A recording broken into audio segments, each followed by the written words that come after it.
ভালোবাসার জায়গা মদিনা। আলহামদুলিল্লাহ। আকতপুর গাউসিয়া সুন্নি যুব সংঘের উদ্যোগে ৬ষ্ঠতম বার্ষিক ঐতিহাসিক সুন্নি মহাসম্মেলন। উক্ত সম্মেলনের সম্মানিত সভাপতি জনাব মোহাম্মদ আব্দুল কাদের মিয়া তালুকদার সাহেব, বিশিষ্ট মুরব্বী আকতপুর, আল্লাহ কবুল করুক, আমিন বলেন। আরো আছেন সহ সভাপতি জনাব মোহাম্মদ বেনু মিয়া তালুকদার সাহেব এবং জনাব মোহাম্মদ নূর মিয়া সাহেব মুতাওয়াল্লি আকতপুর নূরে মদিনা জামে মসজিদ, আল্লাহ রাব্বুল আলামিন সম্মানিত সহ সভাপতিদেরকে কবুল করুক, আমিন।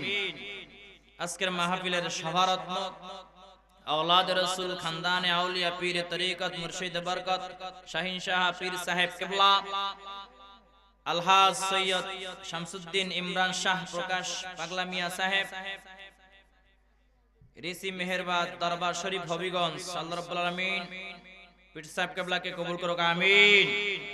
আজকের মাহফিলে যিনি প্রধান অতিথি, সুন্নিয়তের রওনক, বর্তমান যুব সমাজ আলোড়ন সৃষ্টিকারী আলোচক, আন্তর্জাতিক খ্যাতি সম্পন্ন মুফাসসির কোরআন মাওলানা মুফতি জামিল হোসেন সালিহি মাদ্দাজুল আলী, প্রিন্সিপাল মাদ্রাসাতুল কোরআন ওয়াস সুন্নাহ, খতিব আবু বকর সিদ্দিক রাদিয়াল্লাহু তাআলা জামে মসজিদ গুলশান ঢাকা, আল্লাহ রাব্বুল আলামিন আজকের নুরানি মাহফিলের সম্মানিত প্রধান অতিথিকে কবুল করুক, আমিন।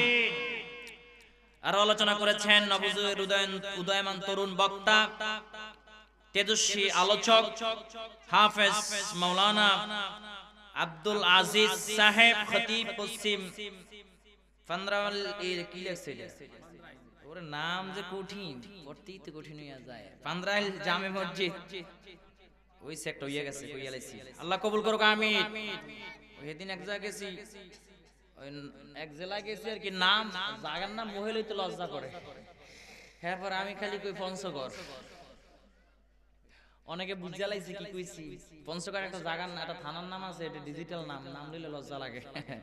অনলাইনে সার্চ করে দেখেন, তা লাস্টে কি কইতাম, কই পঞ্চগড়। তো এটা বার ওইরকম নাম না, এটা একটু কঠিন আর কি, সমস্যা নাই, এটা উচ্চারণ করে লাইছি, আল্লাহ কবুল করুক, আমিন। আরো বিশেষ বক্তা হিসেবে আলোচনা করেছেন মাওলানা তাজুল ইসলাম আত্তারি সাহেব, খতিব ইমাম আকতপুর নূরে মদিনা সুন্নি জামে মসজিদ, আল্লাহ রাব্বুল আলামিন কবুল করুক, আমিন। আর আলোচনা করেছেন হাফেজ কারি মোহাম্মদ আবুল কালাম তালুকদার সাহেব, ধর্ম বিষয়ক সম্পাদক আকতপুর গাউসিয়া সুন্নি যুব সংঘ, আল্লাহ রাব্বুল আলামিন হুজুরকে কবুল করুক। এছাড়াও যারা আলোচনা করেছে আল্লাহ সবাইকে কবুল করুক, আমিন। মঞ্চে উপস্থিত জাতির মাথার তাজ সম্মানিত হযরত উলামায়ে ইকরাম, সামনে ভূমিষ্ঠ দূর দূরান্ত থেকে আগত আল্লাহ পাকের আশিকিন, শাকিরিন, জাকিরিন, মুহিব্বিন, মুরব্বিন আওয়াম ও আমার তরুণ যুবক ভাইয়েরা, পর্দার অন্তর আড়ালের সম্মানিত মা বোনেরা, আল্লাহ পাক রব্বুল আলামিনের দরবার। এই লাইটগুলো লাগাই দিলে ভালো হইতো, এটা লাগাইলে না কে জ্বলে না, এটা লাগাইলে আমার মানে ক্যামেরাম্যান ভিডিও ভালো করতে পারতো আর কি। এটা অন্ধকার অন্ধকার লাগে না, দেখ সমস্যা নাই, চালাইলাম আর কি, একরকম টেনশনে কিছু নাই। আমি জানি যে সব অটোমেটিক চালাইলো, না হইলেও চালাইলে। মাইক কিন্তু একদম ডিজিটাল না, মাশাআল্লাহ, মাইক অনেক সুন্দর সার্ভিস দিচ্ছে। গত বছর কে ছিল, হাবিলি ছিল নি, অনেক জায়গা মাইক একটু সিগন্যাল না, কতক্ষণ ঠিক কর, এটা ঠিক কর, আজকাল কিছু কম লাগছে নি। Provider Mohammad Faisal, Habili mic and sound system, Dhal Temuniya Lakhai road Habiganj, Allah mic man এবং মাইকের মালিককে কবুল করুক, আমিন বলেন। দোয়া একসাথে সব, অত একজনের দোয়া করবো কেটা, সংক্ষিপ্ত দোয়া। মাইক ম্যানের লাগে দোয়া করতে হবে না, যে মাইক চালায় হে যদি উল্টা পাল্টা করে ঘুরাই দেয়, লাস্টে গলা ভেঙে যাবে। কারামতি আছে এদের কাছে, কিন্তু কারামতি আছে, এরা যদি বক্তা বেশি চিল্লা পাল্লা করে, সুদূর বুদুর কথা কয় আর কি, যে মাইক ম্যানটা বুতামার আস্তে করে এমন ভাবে ইকুটা একটু সিস্টেম করে দিব, গলা অটোমেটিক ভেঙে চুরে চুরমার, বুঝতেও পারতো না যে এটা মাইকম্যানের কারিশমা, বোঝার ক্ষমতা নাই, এগুলো আমি বুঝি। তো যাই হোক, পর্দার অন্তরালের মা বোনের আল্লাহ পাক রব্বুল আলামিন সবাইকে কবুল করুক, আমিন। আরো শুকরিয়া জ্ঞাপন করছি এই জন্য যে মহান রব্বুল আলামিন আমাদেরকে যাচাই বাছাই করে হায়াতুন নবী, জিন্নাহ নবী, মায়ার নবী, দোজাহানে বাদশা নবী, শফিউল মুজলামিন নবী, রাহমাতুল লিল আলামিন হযরত মুহাম্মদ মুস্তাফা সাল্লাল্লাহু আলাইহি ওয়াসাল্লামের উম্মত বানিয়েছেন। এইজন্য সে মহান রব্বুল আলামিনের দরবারে আরো একবার শুকরিয়া জ্ঞাপন করছি, আলহামদুলিল্লাহ। আজকের এই মাহফিলে আপনারা এসেছেন খুশি না বেজার? জোরে বলেন খুশি না বেজার? সুন্নি মহা সম্মেলন শুনলে অনেকের গায়ে চুলকানি শুরু হয়, ঠিক কিনা? জোরে বলেন। আমার কথা হলো ইসলামী মহা সম্মেলন আর সুন্নি মহা সম্মেলন, আমরা সুন্নির একটু যোগ করে দিই আর কি, আর হেরা ইসলামী মহা সম্মেলন দেয়, তাই নিয়ে তো বাড়াবাড়ি কিছু না। হেরাও সুন্নি সম্মেলন দিক, সমস্যা কি? সমস্যা আছে? আর আমরা যদি ইসলামী মহা সম্মেলন দিই, সমস্যা আছে? নাই তো, কথা কইরা ফিরে একটাই, আমরা কিছু কই না, হেরা কয়, ঠিক না? মানে এগো চুলকানি সুন্নি দেখলি মনে করে এগো মাথা খারাপ, আছে না নাই? হেরা মানে ডাব্লিউ আর কি, কি জোরে বলেন? ডাব্লিউ কি? www.com, jahannam.com, ঠিক কিনা? জোরে বলেন। ডাব্লিউ মানে বুঝছেন, অনেকে বুঝা লাইছে, ডাব্লিউ মানে হলো হেডি, কোনডি? হেডি, হেডি বুঝা লইয়েন। এই সুন্নি মহা সম্মেলনে আয়েশা তারাই খুশি হয় যাদের অন্তরে নবীজির প্রেম, মহব্বত, ভালোবাসা আছে, ঠিক কিনা? জোরে বলেন। নবীজির প্রেম, মহব্বত, ভালোবাসা যাদের অন্তরে নাই, এরা কখনো মুসলমান হতে পারে? এরা জান্নাতেও যাবে না। আল্লাহ রাব্বুল আলামিন কোরআন মাজিদের সূরা আল ইমরানের 4 নম্বর রুকুর 31 নম্বর আয়াতে কারিমায় বলেছেন, বিসমিল্লাহির রহমানির রহিম, قل إن كنتم تحبون الله فاتبعوني يحببكم الله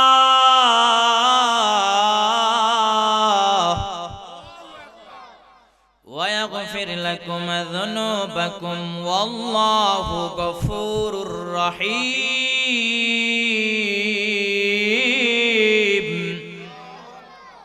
আল্লাহ রাব্বুল আলামিন সূরা আল ইমরানের 4 নম্বর রুকুর 31 নম্বর আয়াতের মধ্যে বলেন, ওগো আমার হাবিব, तमाम দুনিয়ার সমস্ত মানব জাতিকে জানায়া দেন, তারা যদি আমি আল্লাহকে ভালোবাসতে চায়, আমি আল্লাহর জান্নাত যদি পাইতে চায়, তাহলে যেন আপনি নবীজিকে অনুকরণ করে ভালোবাসে। আপনি নবীজিকে যদি অনুসরণ করতে পারে, অনুকরণ করতে পারে, ভালোবাসতে পারে, আমি আল্লাহ ঘোষণা দিয়া দিলাম, আমি আল্লাহ তাদেরকে ভালোবাসবো, তাদের জিন্দেগীর সমস্ত গুনাহগুলো মাফ করে দিব। জোরে বলেন না সুবহানাল্লাহ। আল্লাহ রাব্বুল আলামিন অপর আয়াতের মধ্যে বলেছেন, কুল আতিউল্লাহ ওয়ার রাসূল ফাইন তাওয়াল্লাউ ফাইন্নাল্লাহা লা ইউহিব্বুল কাফিরিন। আল্লাহ রাব্বুল আলামিন সূরা আল ইমরানের 32 নম্বর আয়াতের মধ্যে বলে, হাবিব, আপনি তামাম দুনিয়ার সমস্ত মানব জাতিকে জানায়া দেন, তারা যেন আল্লাহ এবং আল্লাহর রাসূলের ইত্তেবা মানে অনুকরণ করে। ফাইউ তাওয়াল্লাউ, তারা যদি মুখ ঘুরায়া নেয়, মুখ ফিরায়া নেয়, আপনি জানায়া দেন, ফাইন্নাল্লাহা লা ইউহিব্বুল কাফিরিন, কোন কাফের বেঈমানদেরকে আমি আল্লাহ ভালোবাসি না। ঘোষণা দিয়েছেন কে? আরো জোরে বলেন কে?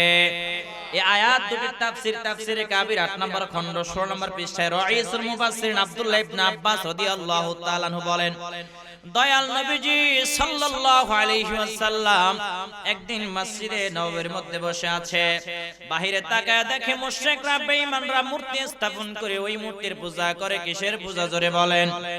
মূর্তির পূজা করে। আমার নবীজি ডাক দিয়া বলে, আল্লাহর কসম করে বলি, এই যে তোমরা মূর্তি স্থাপন করে মূর্তির পূজা করতেছ, তোমরা মিল্লাতে ইব্রাহিমের ধর্মের বিরোধিতা করতেছ। মুশরিকরা জবাব দেয়, ও আব্দুল্লাহর পুত্র মুহাম্মদ, এই মূর্তির পূজা যদি আমরা করি, এই মূর্তির গোলামি যদি আমরা করি, উপরওয়ালার সঙ্গে আমাদের সম্পর্ক গভীর হয়ে যাবে, আমরা জান্নাতে যাইতে পারবো। জোরে বলেন নাউজুবিল্লাহ। ওই পরিপ্রেক্ষিতে আল্লাহ রাব্বুল আলামিন সূরা আল ইমরানের 31 এবং 32 নম্বর আয়াতে কারিমা নাযিল করে জানায়া দিলেন, ওগো আমার হাবিব, আপনি তাম দুনিয়ার সমস্ত মানব জাতিকে জানায়া দেন, তারা যদি আমি আল্লাহকে ভালোবাসতে চায়, আমি আল্লাহর জান্নাত যদি তারা পাইতে চায়, মূর্তি পূজা করলে আমি আল্লাহকে পাওয়া যাবে না, মূর্তির পায়ে সিজদা করলে আমি আল্লাহকে পাওয়া যাবে না, মাছের পূজা করলে আমি আল্লাহকে পাওয়া যাবে না, গাছের পূজা করলে আমি আল্লাহকে পাওয়া যাবে না। আমি আল্লাহকে যদি তারা পাইতে চায়, আপনি নবীজিকে যদি ভালোবাসতে পারে, অনুসরণ করতে পারে, অনুকরণ করতে পারে, আমি আল্লাহ রাব্বুল আলামিন ঘোষণা দিয়া দিলাম, আমি আল্লাহ তাদেরকে ভালোবাসবো, তাদের জীবনের গুনাহগুলো মাফ করে দিব।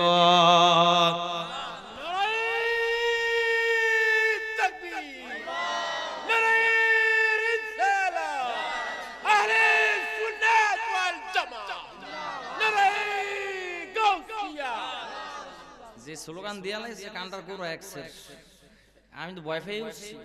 যাক, এটা ইমানি পাওয়ার। মুরব্বি হলে কি আমি মনে করছি জুয়ান মনে হয়, এই যে মুরব্বি, এটাই আশিক রাসূলের একটা পাওয়ার, ঠিক কিনা জোরে বলেন। আল্লাহ কবুল করুক, আমিন বলেন। ও নবীর আশিকের দল, আমার আল্লাহ রাব্বুল আলামিন জানায়া দিলেন, হাবিব, তারা মূর্তি পূজা করলে আমি আল্লাহকে পাবে না, গাছের পূজা করলে আমি আল্লাহকে পাবে না, সূর্যের পূজা করলে আমি আল্লাহকে পাবে না। আমি আল্লাহকে যদি তারা পাইতে চায়, জান্নাত যদি তারা পাইতে চায়, তাহলে যেন আপনি নবীজিকেই ভালোবাসে, অনুসরণ করে, অনুকরণ করে। আপনি নবীজিকে যদি অনুসরণ করে, অনুকরণ করতে পারি, আমি আল্লাহ রাব্বুল আলামিন ঘোষণা দিয়া দিলাম, আমি আল্লাহ তাদেরকে ভালোবাসবো, তাদের জীবনের গুনাহগুলো মাফ করে দিব। জোরে বলেন সুবহানাল্লাহ। শুধু তাই নয়, এখন আপনাদের মনে একটা প্রশ্ন জাগতে পারে, আমরা যদি দয়াল নবীজি সাল্লাল্লাহু আলাইহি ওয়াসাল্লামকে ভালোবাসতে পারি, আমরা যদি মহব্বত করতে পারি, আমরা যদি নবীজির জন্য জীবন যদি কোরবান করে দেই, তাহলে আমরা কি উপহার পাবো, আমরা কি সারপ্রাইজ পাবো? আমার আল্লাহ রাব্বুল আলামিন কোরআন মাজিদের সূরা নিসার 13 নম্বর আয়াতের মধ্যে জানায়া দেয়, ওয়া মান ইয়াসিল্লাহা ওয়া রাসূলাহু ইউদখিলহু জান্নাতিন তাজরি মিন তাহতিহাল আনহার। আল্লাহু আকবার, জোরে বলেন। ও নবীর আশিকের দল, আমার আল্লাহ রাব্বুল আলামিন বলে, যারা আমার হাবিবকে অনুসরণ করবে, অনুকরণ করবে, ভালোবাসবে, আমি আল্লাহ রাব্বুল আলামিন ঘোষণা দিয়া দিলাম, আমি আল্লাহ তাদেরকে এত সুন্দর জান্নাত দান করব, এত সুন্দর জান্নাত, যেই জান্নাতের নিচ দিয়া নহর সমূহ প্রবাহমান থাকবে। জোরে বলেন না সুবহানাল্লাহ।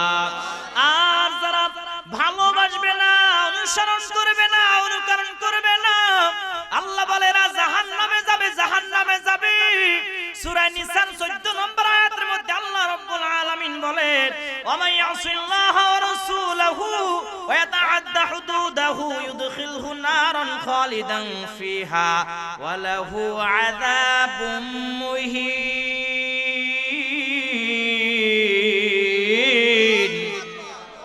আমার আল্লাহ রাব্বুল আলামিন বলে, যারা অনুসরণ করবে না, অনুকরণ করবে না, আমি আল্লাহ রাসূল এবং রাসূলের সীমা সমূহ লঙ্ঘন করবে, আল্লাহ বলে তারা জাহান্নামের বাসিন্দা হয়ে যাবে। ঘোষণা কার? আরো জোরে বলেন কার? তার নবীজিকে ভালোবাসার দরকার আছে না নাই? নবীজিকে মহব্বত করার দরকার আছে না নাই? কেমন ভালোবাসা লাগবে জানো? সাহাবায়ে কেরামরা যেইভাবে ভালোবাসে, আমাদেরকেও সেইভাবে ভালোবাসা লাগবে। সালমান ফারসি রাদিয়াল্লাহু তাআলা আনহুর ঘটনা আপনারা অনেকে জানেন। হযরত সালমান ফারসি রাদিয়াল্লাহু তাআলা আনহু আমার দয়াল নবীজি সাল্লাল্লাহু আলাইহি ওয়াসাল্লামের জলিলুল কদর একজন সাহাবী। আমার নবীজিকে ভালোবাসা ঘর বাড়ি সব কিছু ছাইরা দিছিল। জোরে বলেন সুবহানাল্লাহ। সালমান ফারসি রাদিয়াল্লাহু তাআলা আনহু ঈমান আনার আগে, সাহাবী হওয়ার আগে, এই সালমান ফারসি রাদিয়াল্লাহু তাআলা আনহুর প্রায় 250 বছর বয়স হয়েছিল। কত বছর জোরে বলেন? হায়াত পাইছে কত বছর? সালমান ফারসি রাদিয়াল্লাহু তাআলা আনহুর হায়াত প্রায় অনেক লম্বা হায়াত পেয়েছিল। 1 বছর 2 বছর নয়, 250 বছর। সুবহানাল্লাহ পড়েন। সালমান ফারসি যুবক বয়সে অনেক সুন্দর ছিলেন। এই সালমান ফারসি রাদিয়াল্লাহু তাআলা আনহুর বাবা এত বেশি সালমান ফারসিকে ভালোবাসতো, একটা মাত্র পুত্র সন্তান হওয়ার কারণে এই সালমান ফারসিকে সহজে বাহিরে যেতে দিত না, পায়ের মধ্যে শিকল লাগায়া ঘরের মধ্যে বেঁধে রাখতো। কারণ কি জানো, একটা মাত্র সন্তান যদি হারায় যায়, হারায় গেলে তো আফসোস করা লাগবে। ভালোবাসা সালমান ফারসিকে পায়ের মধ্যে শিকল লাগায়া তালাবদ্ধ করে রাখতো, আটকায় রাখতো। সালমান ফারসি রাদিয়াল্লাহু তাআলা আনহুকে একদিন তার বাবা বলল, ও সালমান, বাজারে যাও, বাজারে যাও, বাজার থেকে কিছু কিনে নিয়ে আসো। বাজারে যাওয়ার জন্য যখন অনুমতি দিল, একটি গির্জার সামনে দিয়া যায়, হঠাৎ করে ওখানে কে যেন ইনজিল কিতাব তেলাওয়াত করতেছে, ইনজিল কিতাব তেলাওয়াত করতেছে। সালমান ফারসি রাদিয়াল্লাহু তাআলা আনহু ওই গির্জার মধ্যে প্রবেশ করলেন। গির্জার মধ্যে প্রবেশ কইরা ইনজিল তেলাওয়াত যখন শুনতেছে, শুনতে শুনতে হঠাৎ করে শুনে আমার নবীজি সাল্লাল্লাহু আলাইহি ওয়াসাল্লামের নাম ইনজিল কিতাবে উচ্চারণ হয়ে গেছে। জোরে বলেন না সুবহানাল্লাহ। সালমান ফারসি রাদিয়াল্লাহু তাআলা আনহু ওই পাদ্রীকে ডাক দিয়া বলো, আমাদের মহাগুরু, ও পাদ্রী মহোদয়, আপনি যে ইনজিল কিতাব তেলাওয়াত করতে করতে মুহাম্মদ আহমদ একটি নাম মুবারক উচ্চারণ করেছেন, এই মুহাম্মদকে বলে, ও সালমান শোনো, এই মুহাম্মদকে জানো, আমি যদি সবার সামনে বলে ফেলি আমাকে চাকরি থেকে বরখাস্ত করে দিবে, এই গির্জা থেকে আমাকে বের করে দিবে, আমাকে মেরে ফেলবে। ও সালমান, আড়ালে চলো, আড়ালে চলো। আড়ালে গিয়ে বলবো, আড়ালে গিয়া বলে, এই মুহাম্মদ কে জানো, এই মুহাম্মদ কিন্তু রোম পারস্যে জন্মগ্রহণ করবে না, রোম পারস্যে আসবে না। সালমান ফারসি রাদিয়াল্লাহু তাআলা আনহুর বাড়ি ছিল রোম পারস্যে। রোম পারস্যে আসবে না বলে কোথায় আসবে? বলে এই মুহাম্মদ এত দাম, এত দাম, এই নবীজি হবে মুহাম্মদুর রাসূলুল্লাহ সাল্লাল্লাহু আলাইহি ওয়াসাল্লাম হবে শেষ নবী। এই নবীজি মক্কা নগরে আসবে, এই নবীজিকে আল্লাহ রাব্বুল আলামিন মক্কা নগরে পাঠাবে, খেজুর গাছের দেশে পাঠাবে। বলে খেজুর গাছের দেশ কোথায়? বলে আরব দেশ, আরব দেশ, যেই জায়গার নাম মক্কা, ওইখানে দয়াল নবীজিকে আল্লাহ রাব্বুল আলামিন পাঠাবেন। সালমান ফারসি রাদিয়াল্লাহু তাআলা আনহুর মনে ভালো লেগে গেছে। পাদ্রীকে ডাক দিয়া বলে, পাদ্রী, আমি আর বাড়িতে ফিরে যাব না, বাড়িতে ফিরে যাব না, ওই নবীজির সাক্ষাৎ পাওয়ার জন্য, দিদার পাওয়ার জন্য আমি মক্কায় চলে যেতে চাই। জোরে বলেন সুবহানাল্লাহ।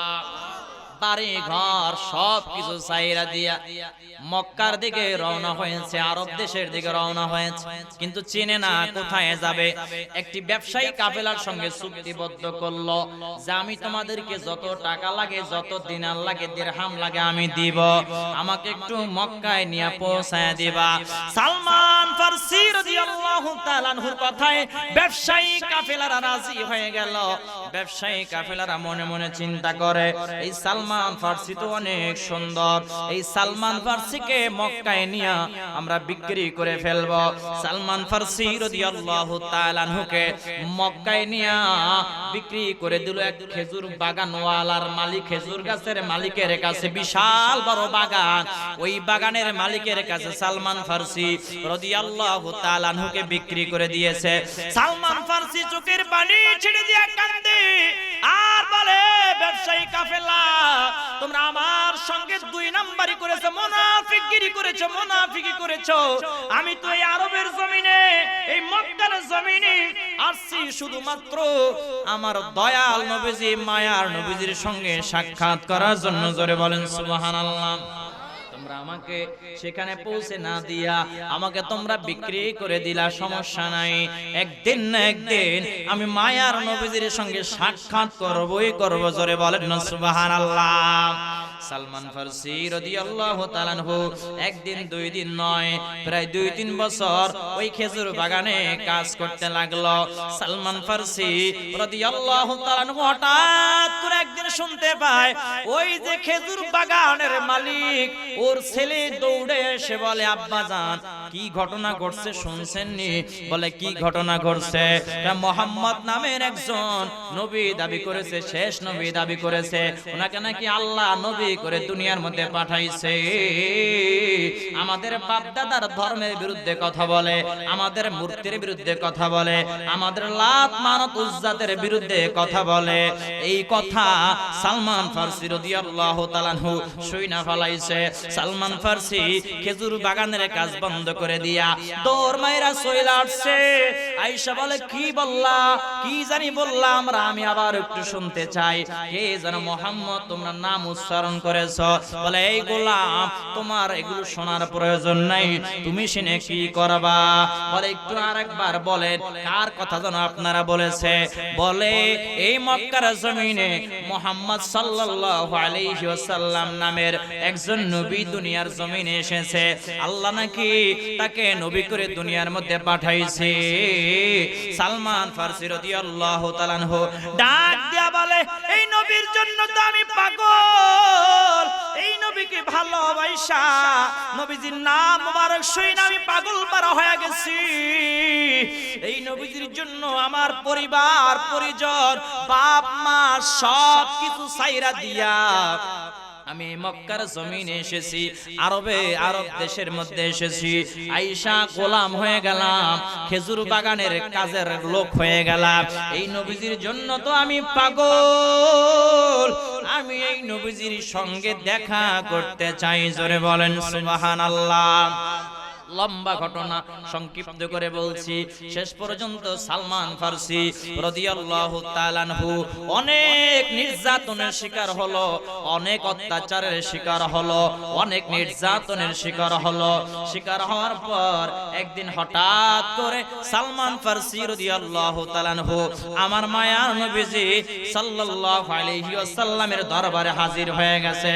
ওই যে পাদ্রী আমার নবীজি সাল্লাল্লাহু আলাইহি ওয়াসাল্লামের নাম মুবারক উচ্চারণ করে আমার নবীজির পরিচয় সালমান ফারসিকে দিয়েছিল। ওই পাদ্রী বলেছিল, ও সালমান, এই নবীজিকে, শেষ নবীজিকে কেমনে চিনবা জানো? বলে, কেমনে চিনব? বলে, তুমি প্রথমে কিছু সৎকার মাল নিয়ে যাবা। সৎকার মাল কখনো নবীরা খাবে না, নবী খাবে না। সৎকার মাল যদি না খায় মনে করবা যে সত্যিকার অর্থে নবী। তারপরে কিছু হাদিয়া নিয়ে যাবা, হাদিয়া যদি গ্রহণ করে মনে করবা সত্যিকার অর্থে নবী। 3 নাম্বার যেই চিহ্নটা তুমি খেয়াল করবা সেটা হলো শেষ নবী যিনি হবে, যার নাম মুহাম্মদ মুস্তাফা সাল্লাল্লাহু আলাইহি ওয়াসাল্লাম, তার শরীরে একটা খতমে নবুয়তের সিলমোহর থাকবে। এই 3টা জিনিস যার সঙ্গে মিলে যাবে সেই হলো শেষ নবী হযরত মুহাম্মদ মুস্তাফা সাল্লাল্লাহু আলাইহি ওয়াসাল্লাম। জোরে বলেন সুবহানাল্লাহ।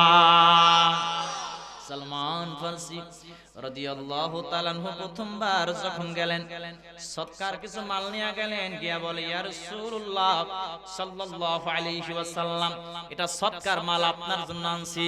আমার নবীজি গ্রহণ করে নাই। আবার গেলেন, গিয়া বলে, ইয়া রাসূলুল্লাহ সাল্লাল্লাহু আলাইহি ওয়াসাল্লাম, এটা হলো আপনার জন্য হাদিয়া আনছি, হাদিয়া আনছি। কি আনছি? জোরে বলেন। আহা, সৎকার মাল গ্রহণ করে নাই, আপনার জন্য হাদিয়া নিয়ে আসছি, কোন সৎকার মাল এটা নয়। আমার নবীজি গ্রহণ করলেন, আমার নবীজি সাল্লাল্লাহু আলাইহি ওয়াসাল্লাম নিজে খেলেন এবং সকলের মধ্যে বিতরণ করে দিলেন। শুধু তাই না, দুইটা যখন মিলে গেল, ওই আরেকটা বড় চিহ্ন যেটা দেখা প্রমাণ হয়ে যাবে শেষ নবী কে, শেষ নবী কে, মুহাম্মদ মুস্তাফা সাল্লাল্লাহু আলাইহি ওয়াসাল্লাম। সালমান ফারসি প্রশ্ন করতে পারে না, আমার নবীজির চারপাশ দিয়া ঘুরে কি দেখার জন্য? খতমে নবুয়তের সিলমোহর দেখার জন্য। হঠাৎ করে যখন ঘুরতেছে আমার নবীজি বুঝতে পেরেছে সালমান ফারসি কেন ঘোরাফেরা করে। সালমান ফারসিকে আমার নবীজি ডাক দিয়া বলে, ও সালমান, তুমি কেন ঘোরাফেরা করো? বলে, ইয়া রাসূলুল্লাহি সাল্লাল্লাহু আলাইহি ওয়াসাল্লাম, আমি এমনি ঘোরাফেরা করি। বলে, না না সালমান, আমি বুঝতে পেরেছি তুমি কেন ঘোরাফেরা করো। তুমি আমার শরীর মুবারকে খতমে নবুয়তের সিলমোহর আছে কিনা দেখার জন্য তুমি আমার চারপাশ দিয়া ঘোরাফেরা করতেছ। জোরে বলেন না সুবহানাল্লাহ। আমার নবীজি গায়েব জানে কি জানে না? জানায় দিছে কে? আরো জোরে বলেন কে? সালমান ফারসি রাদিয়াল্লাহু তাআলা আনহু বড় আশ্চর্য হয়ে গেছে, ডাক দিয়া বলে, ইয়া রাসূলুল্লাহি, ইয়া হাবিবাল্লাহ, আপনি কেমনে বুঝলেন, কেমনে জানলেন যে আপনার চারপাশ দিয়ে আমি ঘুরি আপনার খতমে নবুয়তের সিলমোহর দেখার জন্য? বলে, ও সালমান, শোনো শোনো শোনো শোনো শোনো, তোমার মনের কথা যদি আমি নবীজি জানতেই না পারি, তাহলে কেন আল্লাহ আমাকে নবী করে দুনিয়ায় পাঠাইলেন? এই পাওয়ার আল্লাহ রব্বুল আলামিন আমার মধ্যে দিয়া দিছে। জোরে বলেন না সুবহানাল্লাহ। সালমান ফারসি রাদিয়াল্লাহু তাআলা আনহুর বুঝতে আর বাকি রইল না, ইনি হলো শেষ নবী হযরত মুহাম্মদ মুস্তাফা সাল্লাল্লাহু আলাইহি ওয়াসাল্লাম। সালমান ফারসি আমার নবীকে ডাক দিয়া বলে, ইয়া রাসূলুল্লাহি, ইয়া হাবিবাল্লাহ, নবী গো, আমি বুঝতে পেরেছি আপনি শেষ নবী মুহাম্মদুর রাসূলুল্লাহ সাল্লাল্লাহু আলাইহি ওয়াসাল্লাম। ইয়া রাসূলুল্লাহ, আমাকে আপনি কালেমা পড়ে মুসলমান বানায়া দেন। জোরে বলেন না সুবহানাল্লাহ। সালমান ফারসি রাদিয়াল্লাহু তাআলা আনহু আমার নবীজিকে ভালোবাসা বাড়ি ছাড়লেন, ঘর ছাড়লেন, বাবা মা ছাড়লেন, সয় সম্পত্তি ছাড়লেন, কত নির্যাতন অত্যাচারের শিকার হলেন, মানুষের গোলামিও করলেন, বাগানেও কাজ করলেন। শেষ পর্যন্ত আমার নবীজির কাছে গিয়া আমার নবীজির প্রেমে পাগল হইয়া কালেমা পড়ে মুসলমান হয়ে গেছে, সাহাবী হয়ে গেছে। জোরে বলেন সুবহানাল্লাহ। লা ইলাহা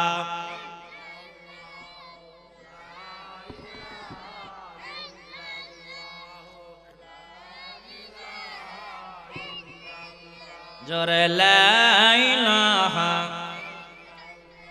ও লা ইলাহা, ও লা ইলাহা ইল্লাল্লাহ, জোরে লা ইলাহা, ও হাসবি রব্বি জাল্লাল্লাহ, মা ফি কলবি গায়রুল্লাহ, নূর মুহাম্মদ সাল্লাল্লাহ, নূর মুহাম্মদ, ও লা ইলাহা ইল্লাল্লাহ, হাসবি রব্বি জাল্লাল্লাহ, মা ফি নূর মুহাম্মদ সাল্লাল্লাহ, নূর মুহাম্মদ,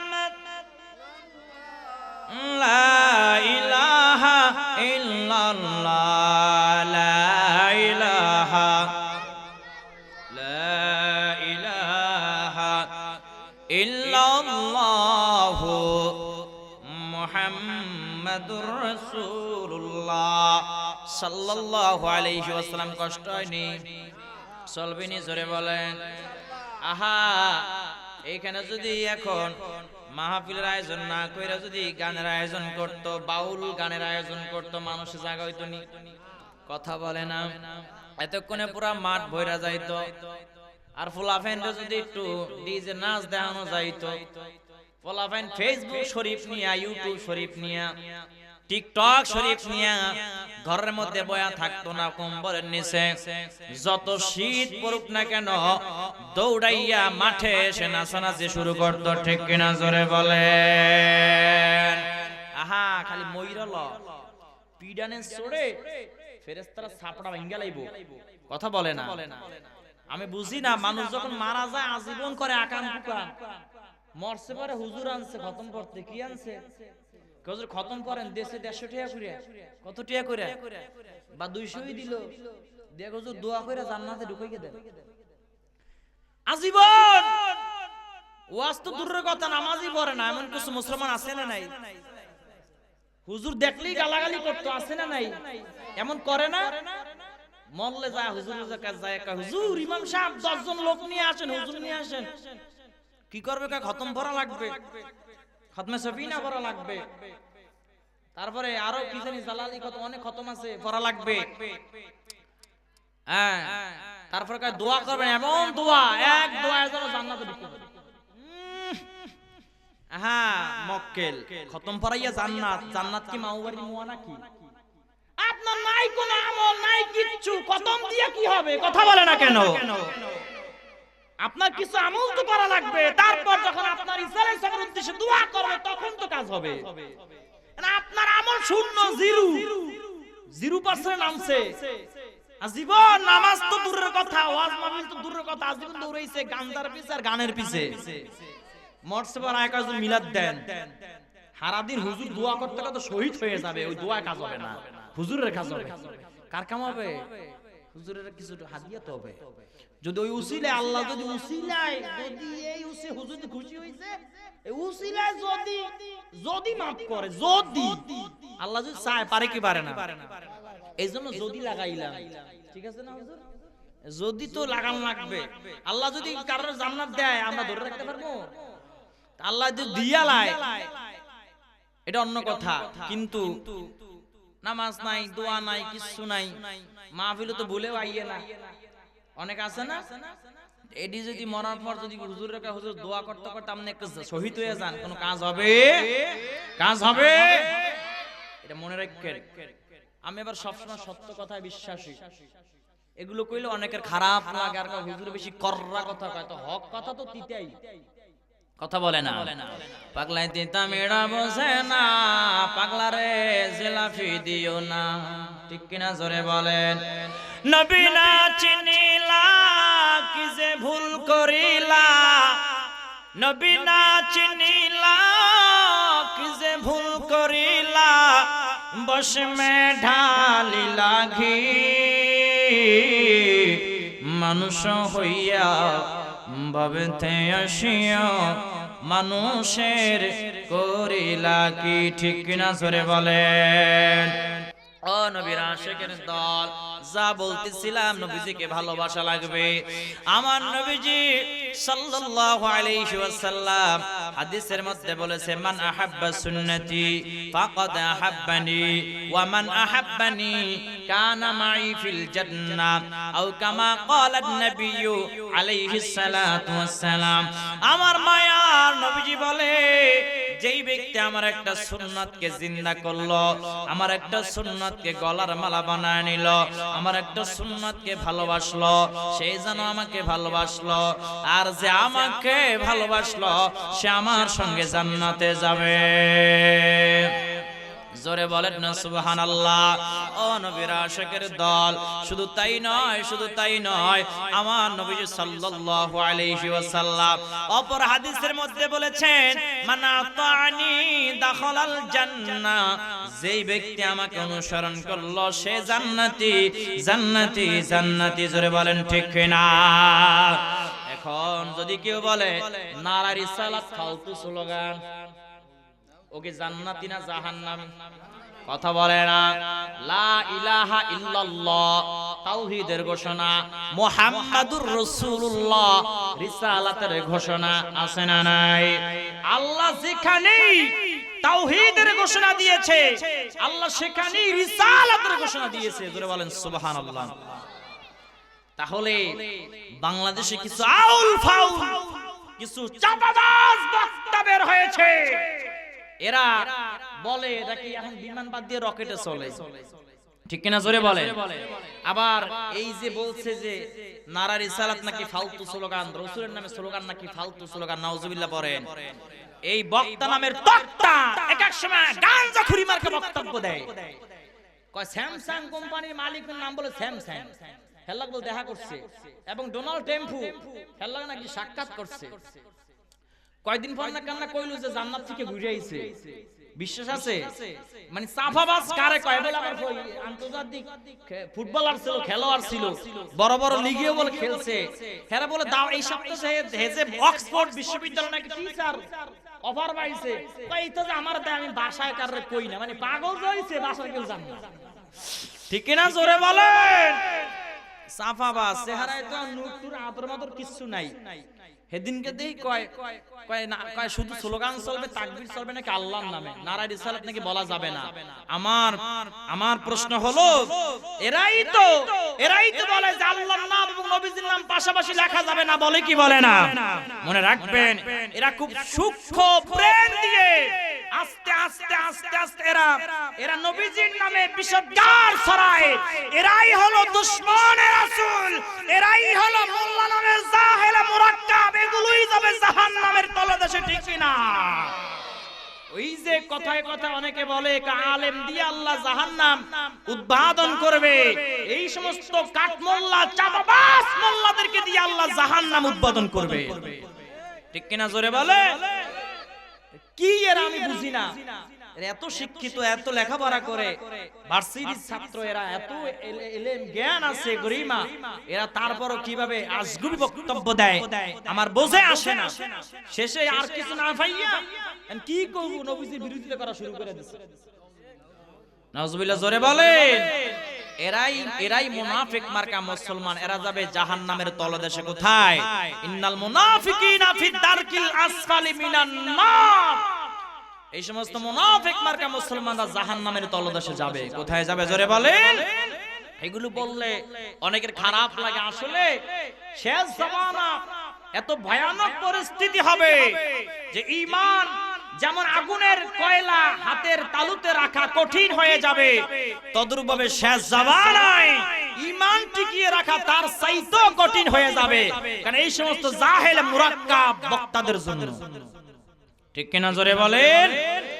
আমার মুসলমান ভাইয়েরা, মাথায় রাখতে হবে নবীজির প্রেম ভালোবাসার ক্ষেত্রে দলিলের প্রয়োজন নাই। এরা অন্য কোথাও হাদিয়া নেওয়ার সময় দলিল খুঁজে না, মাহফিল করে 1 লাখ টাকা নিয়ে যায়, কিন্তু এরা আবার কিন্তু 1 লাখ টাকা চুক্তি করে। কয় লাখ? আমার মনে আছে আমি যখন ডাব্লিউ ছিলাম, এখান থেকে আরো 6 বছর আগে তাকে এক জায়গায় দাওয়াত করেছিলাম আমি, 1.5 লাখ টাকা দিয়া। 1.5 লাখ? কয় লাখ? মাহফিলের একদিন আগে সব টাকা ব্যাংক অ্যাকাউন্টে ঢুকাই দেওয়া লাগছে, তার অ্যাকাউন্টে, ইসলামী ব্যাংকে তার অ্যাকাউন্ট আছে, সত্যি না মিথ্যা যাচাই করে দেখবেন, আমার কাছে প্রুফ আছে এখনো। 1.5 লাখ টাকা তার ব্যাংক অ্যাকাউন্টে পুরো টাকা ঢুকায় দেওয়া লাগছে। তারপর সে আইছে, 1 ঘন্টা মাহফিল করে 1 ঘন্টার 1 মিনিট বেশি বয়ান করে চলে গেছে। আমার কথা হলো যে নবীজির শান আজমতের ক্ষেত্রে এরা ফতুয়াবাজি করে, দলিল তালাশ করে। এই যে হাদিয়াটা যে নিয়ে গেল 1.5 লাখ টাকা চুক্তি করে, এই দলিল তুমি কোথায় পাইছো? কোন দলিলের মোল্লা? তুমি কোন দলিল দিয়ে টাকা নিচ্ছ? কথা বলে না। এরা আর দলিল দেখাইতে পারে না, কয় এটা জায়েজ। ইজমা কিয়াস করছি, কি করছি? টিহানার সময় ইজমা কিয়াস, আর নবীজির ভালোবাসার বয়ানের সময় দলিল তো হাও। আরে মোল্লা, তোরাই তো দুশমনের রাসূল, তোদের জন্যই তো অসংখ্য মুসলমানরা জাহান্নামের কীট হয়ে যাবে, ঠিক কিনা জোরে বলেন।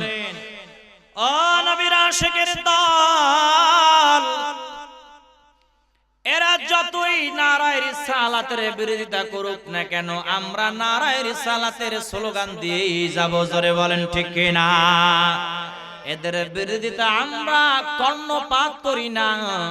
আমরা যারা আশিকে রাসূল মৃত্যুর আগের দিন পর্যন্ত আমরা নারায়ে রিসালাতের স্লোগান দিয়ে যেতে চাই। ঠিক কিনা জোরে বলেন। ও নবীর আশিকের দল, যা বলতেছিলাম আমার মায়ার নবীজি সাল্লাল্লাহু আলাইহি ওয়াসাল্লাম কত দাম জানো? আল্লাহ পাক রব্বুল আলামিন সূরা আম্বিয়ার 107 নম্বর আয়াতে কারিমার মধ্যে বলেন, ওয়া মা আরসালনাকা ইল্লা রাহমাতাল লিল আলামিন।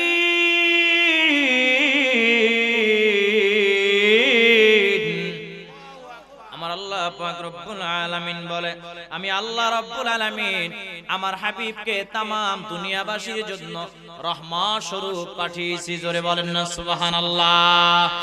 ও নবীর আশিকের দল, শুধু তাই নয়, আমার নবীজি কেমন রাহমাতাল লিল আলামিন জানো?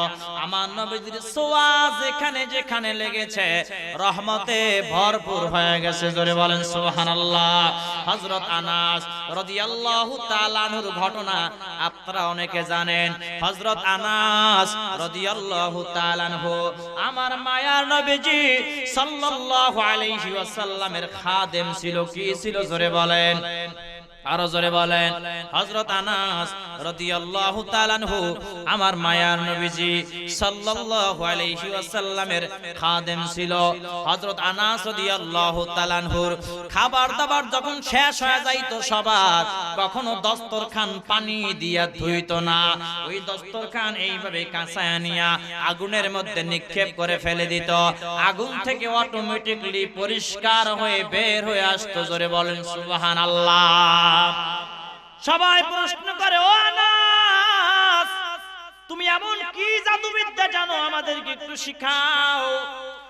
এমন কি জাদুবিদ্যা, এমন কি জাদুর ইলম তোমার মধ্যে আছে যে তুমি দস্তরখানা কখনো পানি দিয়ে ধোও না, তুমি আগুনের মধ্যে নিক্ষেপ করে দাও আর আগুন থেকে অটোমেটিক্যালি পরিষ্কার হয়ে বের হয়ে আসে? ও আনাস, এই জাদুবিদ্যাটা আমাদেরকে শিখাও। আনাস রাদিয়াল্লাহু তাআলা আনহু বলে, ও আমার ভাইয়ারা শোনো, এটা কোনো আমার জাদুবিদ্যা নয়, এটা কোনো আমার ক্রেডিট নয়। আমার মায়ার নবীজি সাল্লাল্লাহু আলাইহি ওয়াসাল্লামের হাত মোবারকের ছোঁয়ার কারণে, এই দস্তরখানে স্পর্শ করার কারণে এই দস্তরখানের সম্মান দাম বেড়ে গেছে। দস্তরখানকে আগুনে পর্যন্ত জ্বালায় না। জোরে বলেন সুবহানাল্লাহ। আরো জোরে বলেন না সুবহানাল্লাহ। পাইলে নিরালায় গো নবী, পাইলে নিরালায়, পাইলে নিরালায় গো নবী, আমি দুই কদমে চুমু খাবো, দুই কদমে চুমু খাবো, চরণ ধুলি মাখবো গায়ে, পাইলে নিরালায় গো নবী, আজরে পাইলে নিরালায় গো নবী, ও পাইলে নিরালায় গো নবী, পাইলে নিরালায়, পাইলে নিরালায় গো নবী। দয়াল নবী কত দূরে, লোহিত সাগরের তীরে, মদিনার সোনার ঘরে, মদিনার সোনার ঘরে শুয়ে আছে সর্বদাই, পাইলে নিরালায় গো নবী, পাইলে নিরালায়, পাইলে নিরালায় গো নবী, আজরে পাইলে নিরালায় গো নবী, পাইলে নিরালায়, পাইলে নিরালায় গো নবী। আওয়াল করিয়া সিজন, আখের করলে না গামন, ধন্য হলো বিশ্বভুবন, ধন্য হলো বিশ্বভুবন, শান্তি এলো দুনিয়ায়, পাইলে নিরালায় গো নবী, আজরে পাইলে নিরালায় গো নবী, পাইলে নিরালায়, পাইলে নিরালায় গো নবী। উম্মতি উম্মতি বলে কাঁদেন নবী জীবন ভরে, এখনো কাঁদতেছেন নবী, এখনো কাঁদতেছেন নবী, পাপী উম্মতের মায়ায় পাইলে নিরালাই গো নবী, আজরে পাইলে নিরালাই গো নবী, লা ইলাহা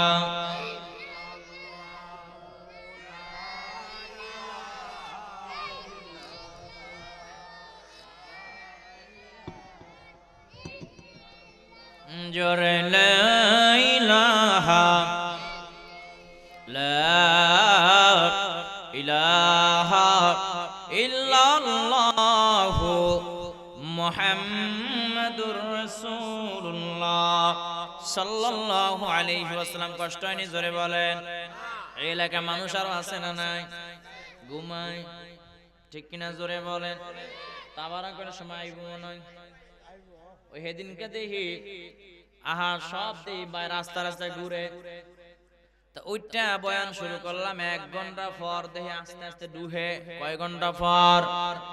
বাজে ওই সময় 11টা, মানে 12টায় যেহেতু তাবারক দিবে জানে, এই 12টার আগ পর্যন্ত 11টার আগ পর্যন্ত রাস্তায় রাস্তায় আড্ডা দেয়। 12টা যখন সাড়ে 11টা 10 যখন বাজছে দেখি মাঠ ফিল আপ। আমি কইলাম 11টা 10 যখন তোমরা মাঠে ঢুকছো, তোমাকে 2টা বাজে মাঠ থেকে বাইর করমু। এমন কট দিয়ে আটকাইছি, আর সুযোগ নাই। এতক্ষণ বুঝছস না, এখন বয়, মানে এমন একটা কট, এমন একটা দিলাম ফাট, এমন আটকা পড়ছে আর উঠতে পারে না। মুতানি আইয়া পড়ছে, মুতানিতেও যাইতে পারে না, এমন ভাবে দিছি আটকায়া। কারণ যেমন কুকুর তেমন। ওই এক জায়গায় বগুড়ার কথা আমার মনে আছে, বগুড়ায় 2 দিন ব্যাপী মাহফিল। কয়দিন ব্যাপী? প্রথম দিন গেছে এক বক্তা, দ্বিতীয় দিন আমি। প্রথম দিন মানুষ হচ্ছে মোটমাট 20 জন। কয়জন? কমিটিকে হুজুর এত লাখ হাজার টাকা খরচ করে প্যান্ডেল করলাম, স্টেজ করলাম, মানুষ প্রথম দিন হয়েছে 20 থেকে 25 জন, কমিটির হইলো 12 জন, ধরেন 50 জন। মোট কয়জন? 50, সব মিলায়া 50 জন। হুজুর আজকের অবস্থা আল্লাহ জানে। আমি কি তাবারক আছে? কয় নাই। আমি তো হয়তো কাম হইছে। এখন যেহেতু তাবারক নাই, এটা আমার একটা সিস্টেম। আমি কোনো চিন্তা নাই, মাহফিল বন্ধ করার দরকার নাই। কালকে সকালবেলা তোমরা মাইকিং করবা, মাহফিলে ব্যানারটা ছিড়া লাবা, মানে খুইলা লাবা। কি করবা? খুইলা নিচে রাখা দাও, ওইখানে ব্যানার উঠাও যে এখানে সিকুন আলীকে এনে এখানে কৌতুক করানো হবে। ব্যানার, একটা ব্যানার 300 টাকা লাগায়া দাও, আর সারা দিন মাইকিং করো যে কৌতুক করা হবে। কয় হুজুর কি কোন? 2 দিন ব্যাপী মাহফিল, এনে কৌতুক করা হবে, এমন ব্যানার লাগামু, আবার মাইকিং করব, মার সাথে ফিডাইবো। আমি ফিডাই তো না, এটা কর। কয় হুজুর দোষ আপনার। ঠিক আছে, রেকর্ড করে রাখ, আমি বুঝবো। এখন 4-5 দিয়া এরকম আমি কইছি যে এই ঢোকার জায়গাটা ওইটা টিন দিয়ে আটকায় দাও, মানে টিন দিয়ে আটকায়, খালি গেট, মানে এক ঢোকার যে রাস্তা ওইখানে খালি টিনক জায়গা আটকায় দিয়ে ওইখানে খোলা রাখো, আর একদম দারোয়ান বড় লাঠিলে ভাড়া করে দিবে। এখন যেহেতু কইছে যে এখানে সিকুন আলী আসবে, মানে কৌতুক শিল্পীরা আসবে, হারে মানুষ মাগরিবের পর থেকে 100 টাকা দিয়ে টিকিট কেটে ঢুকে। টিকিট বলতে কি কমিটি হারাইছে, কমিটির দিয়া একটা সাদা স্লিপ, মানে সাদা খাতা খালি লিখে দেয় যে ওকে, শিখাই দিছে আর কি। 100 টাকা করে দেয় আর সবাই ঢুকে। মাঠ পুরো 8টার মধ্যে ফিল আপ, 8টার মধ্যে। আমি তো ঘুমাই রইছি। হুজুর মাঠ তো ফিল আপ, শিল্পী কই? আমাকে এবার ওই দরজায় বড় লাঠি লইয়া 5 জন মানুষ খাড়া করে দে, এত বড় বড় গজার লাঠি খাড়া করে দে, যেইটা বাইরে ধরে মাই, কোনো কথা নাই। আমি কই ব্যানার খুললা মাহফিলে ব্যানার লাগা। কই হুজুর কি কোন গা লাগা? লাস্টে আমি যে উঠলাম, আমি কই তো শিল্পী আইছি, আমি কই কেডা উঠবে, উঠটা যা। আমি তো ভালো কামে ভালো আছে, কাম হয় না। যেই কইছে যে কৌতুক কইব, মাঠ বইরা গেছে। আমি কি জাহান্নামে যাবি না জান্নাতে যাবি আল্লাহ ভালো জানে, ঠিক কিনা? জোরে বলেন। লাস্টে যতক্ষণ বয়ান চলছে 2.5 ঘন্টার মতন, একটা মানুষ ওড়ার সুযোগ নাই। শেষে দেখা যায় খরচ যা হয়েছিল 3 ডাবল উঠছে। কয় ডাবল উঠছে? বক্তার টাকা দিয়াও আরো 60,000 টাকা আছে। কত টাকা আছে?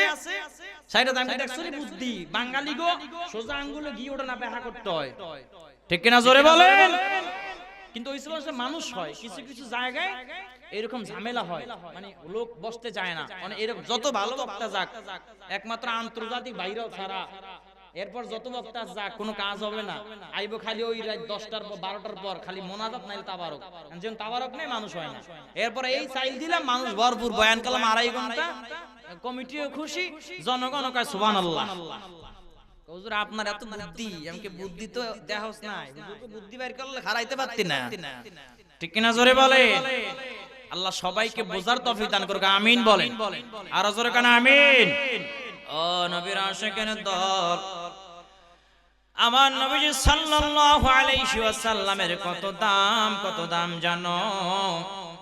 আল্লাহ রাব্বুল আলামিন সূরা কালামের 4 নম্বর আয়াতের মধ্যে বলেছেন, ইন্নাকা লাআলা খুলুকিন আযীম।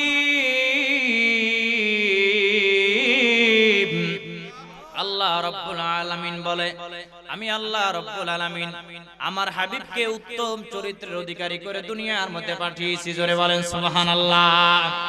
আমার নবীজি কেমন উত্তম চরিত্রের অধিকারী জানো? চরিত্রের অধিকারী জানো?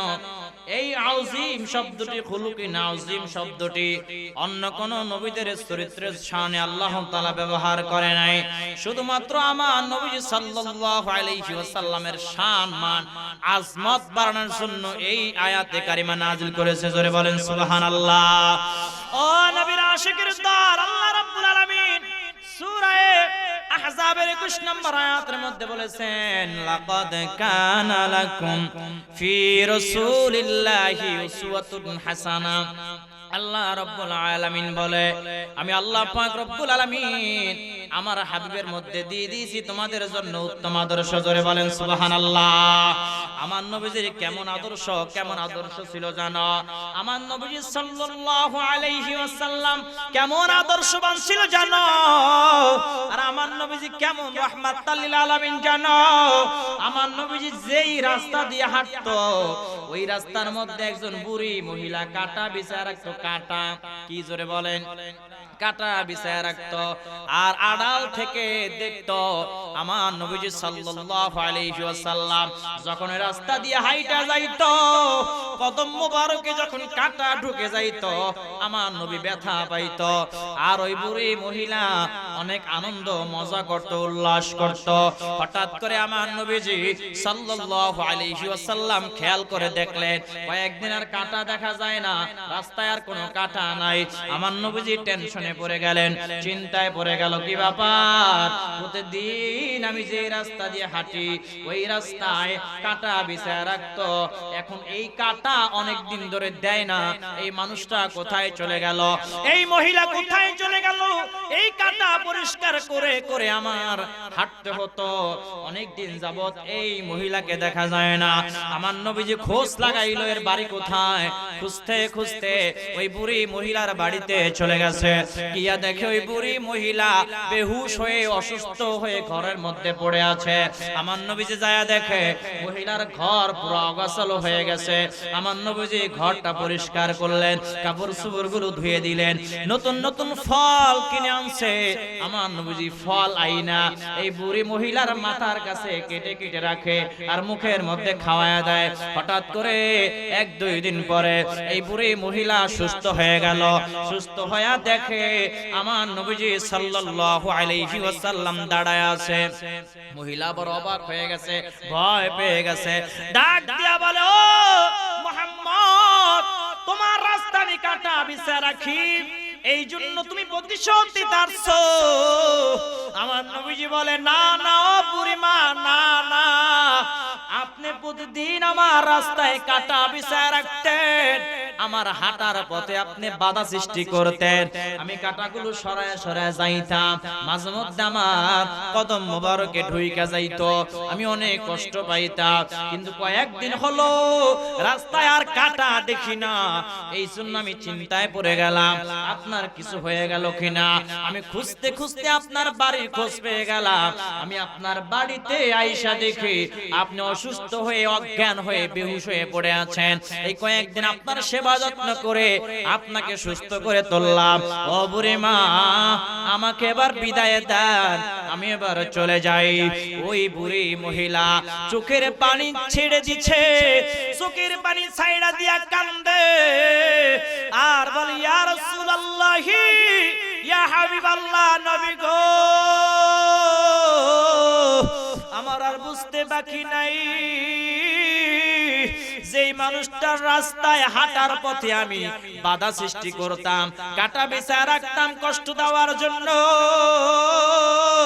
ওই ব্যক্তি যখন আমার খোঁজ করতে করতে আমার অসুস্থতা দেখে আমার সেবা যত্ন করে সুস্থ করে তুলেছে, ইনি আর কেউ না, একমাত্র আল্লাহর প্রেরিত রাসূল ছাড়া আর কেউ হতে পারে না। আমি বুঝতে পারছি আপনি মুহাম্মদ মুস্তাফা সাল্লাল্লাহু আলাইহি ওয়াসাল্লাম। ইয়া রাসূলুল্লাহ, আপনি আমাকে ক্ষমা করে দেন, মাফ করে দেন, আর আমাকে পড়ায়া দেন লা ইলাহা ইল্লাল্লাহু মুহাম্মাদুর রাসূলুল্লাহ, লা ইলাহা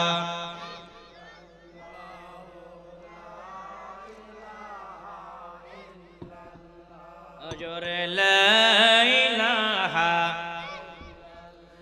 أجر لا إله إلا الله لا إله إلا الله جري لا إله إلا الله আল্লাহর জিকির ছাইরো না ভাই, মা বাবার খেদমত ছাইরো না, আল্লাহর জিকির ছাইরো না ভাই, মা বাবার খেদমত ছাইরো না, আমার নবীর দরুদ ভুইলা না ভাই, নবীর দরুদ নবীজি তোমায় ভুলবে না, লা ইলাহা ইল্লাল্লাহ জোরে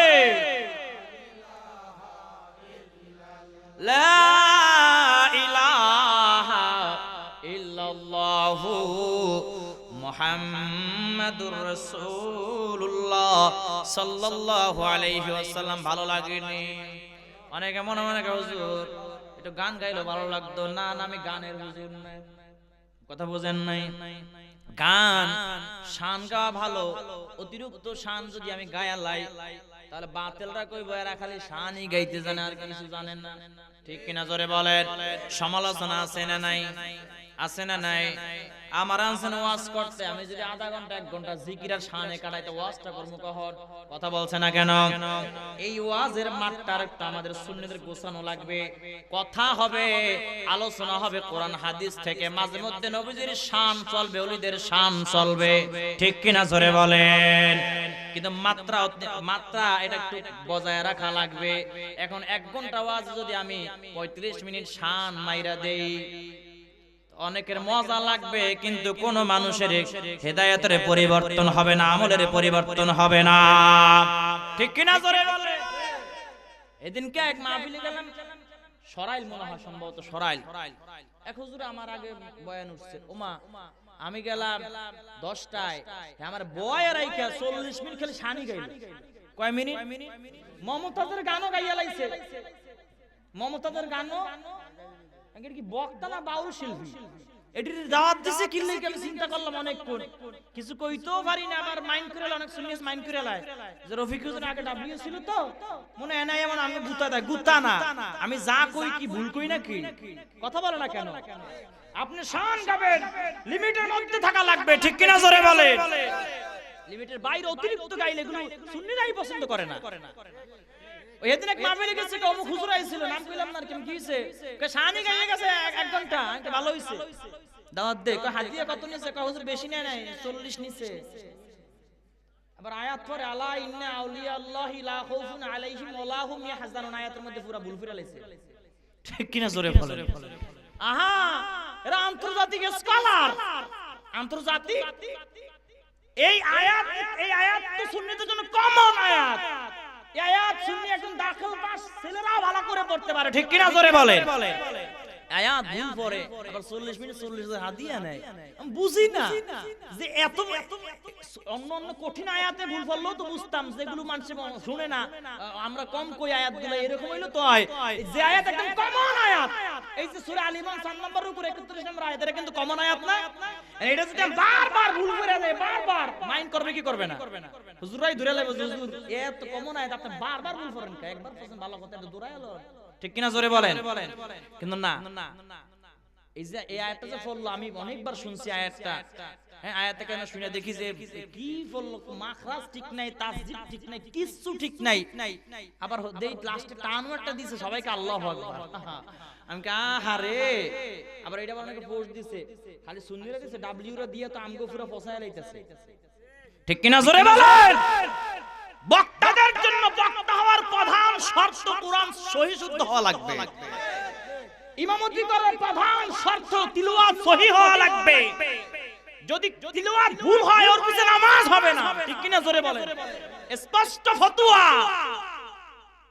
এর দ্বারা চাহিদাও বেশি, কইলে দোষ হইয়া যায়। আমি বলবো যাদের কোরআন তেলাওয়াত অশুদ্ধ, মাখরাজ তাসদীদ ঠিক নাই, আপনারা অনলাইনে কোরআন তেলাওয়াত করেন, নাই আবার বক্তব্যে যান, শিক্ষা কোরআন তেলাওয়াত শিক্ষা গ্রহণ করে সহিভাবে কইরা এসে বক্তা চেয়ারে বসেন, ঠিক কিনা জোরে বলেন। সাধারণ জনগণকে আর হুরাইয়া টেয়া লয়ে যায়েন না, আল্লাহর কাছে কিন্তু জবাবদিহিতা করতে হবে। এই সমস্ত বক্তাদের জিবা আল্লাহ আগুনের কাছে দিয়ে কাটবে কাল কিয়ামতের ময়দানে, ঠিক কিনা জোরে বলেন। ঠিক আছে না হুজুর? এটা সাহস করে অনেক কয় না। এদিনকে একজনে কয় তুমি ভালোই কইতে পারো, কয় ঠিক আছে, আমরা তো কইতারি না। আমি কি কইবেন কে? দাওয়াত করলে যাবো তো, আপনাকে কইবেন কি লাগি? দাওয়াতের লাগি কথা কইলে হবে? দাওয়াতের আশায় যদি কোনো বক্তা বক্তব্য দেয়, ওর ওয়াজই তো আল্লাহ কবুল করবে না, কোনো মানুষ হেদায়েত দূরের কথা, ঠিক কিনা জোরে বলেন। হক কথা বলে যাবে, সে কোন দলের কি করে আমাকে দেখার বিষয় না। যেটা রাইট সেটা রাইট, যেটা রং সেটা রং, ঠিক কিনা জোরে বলেন।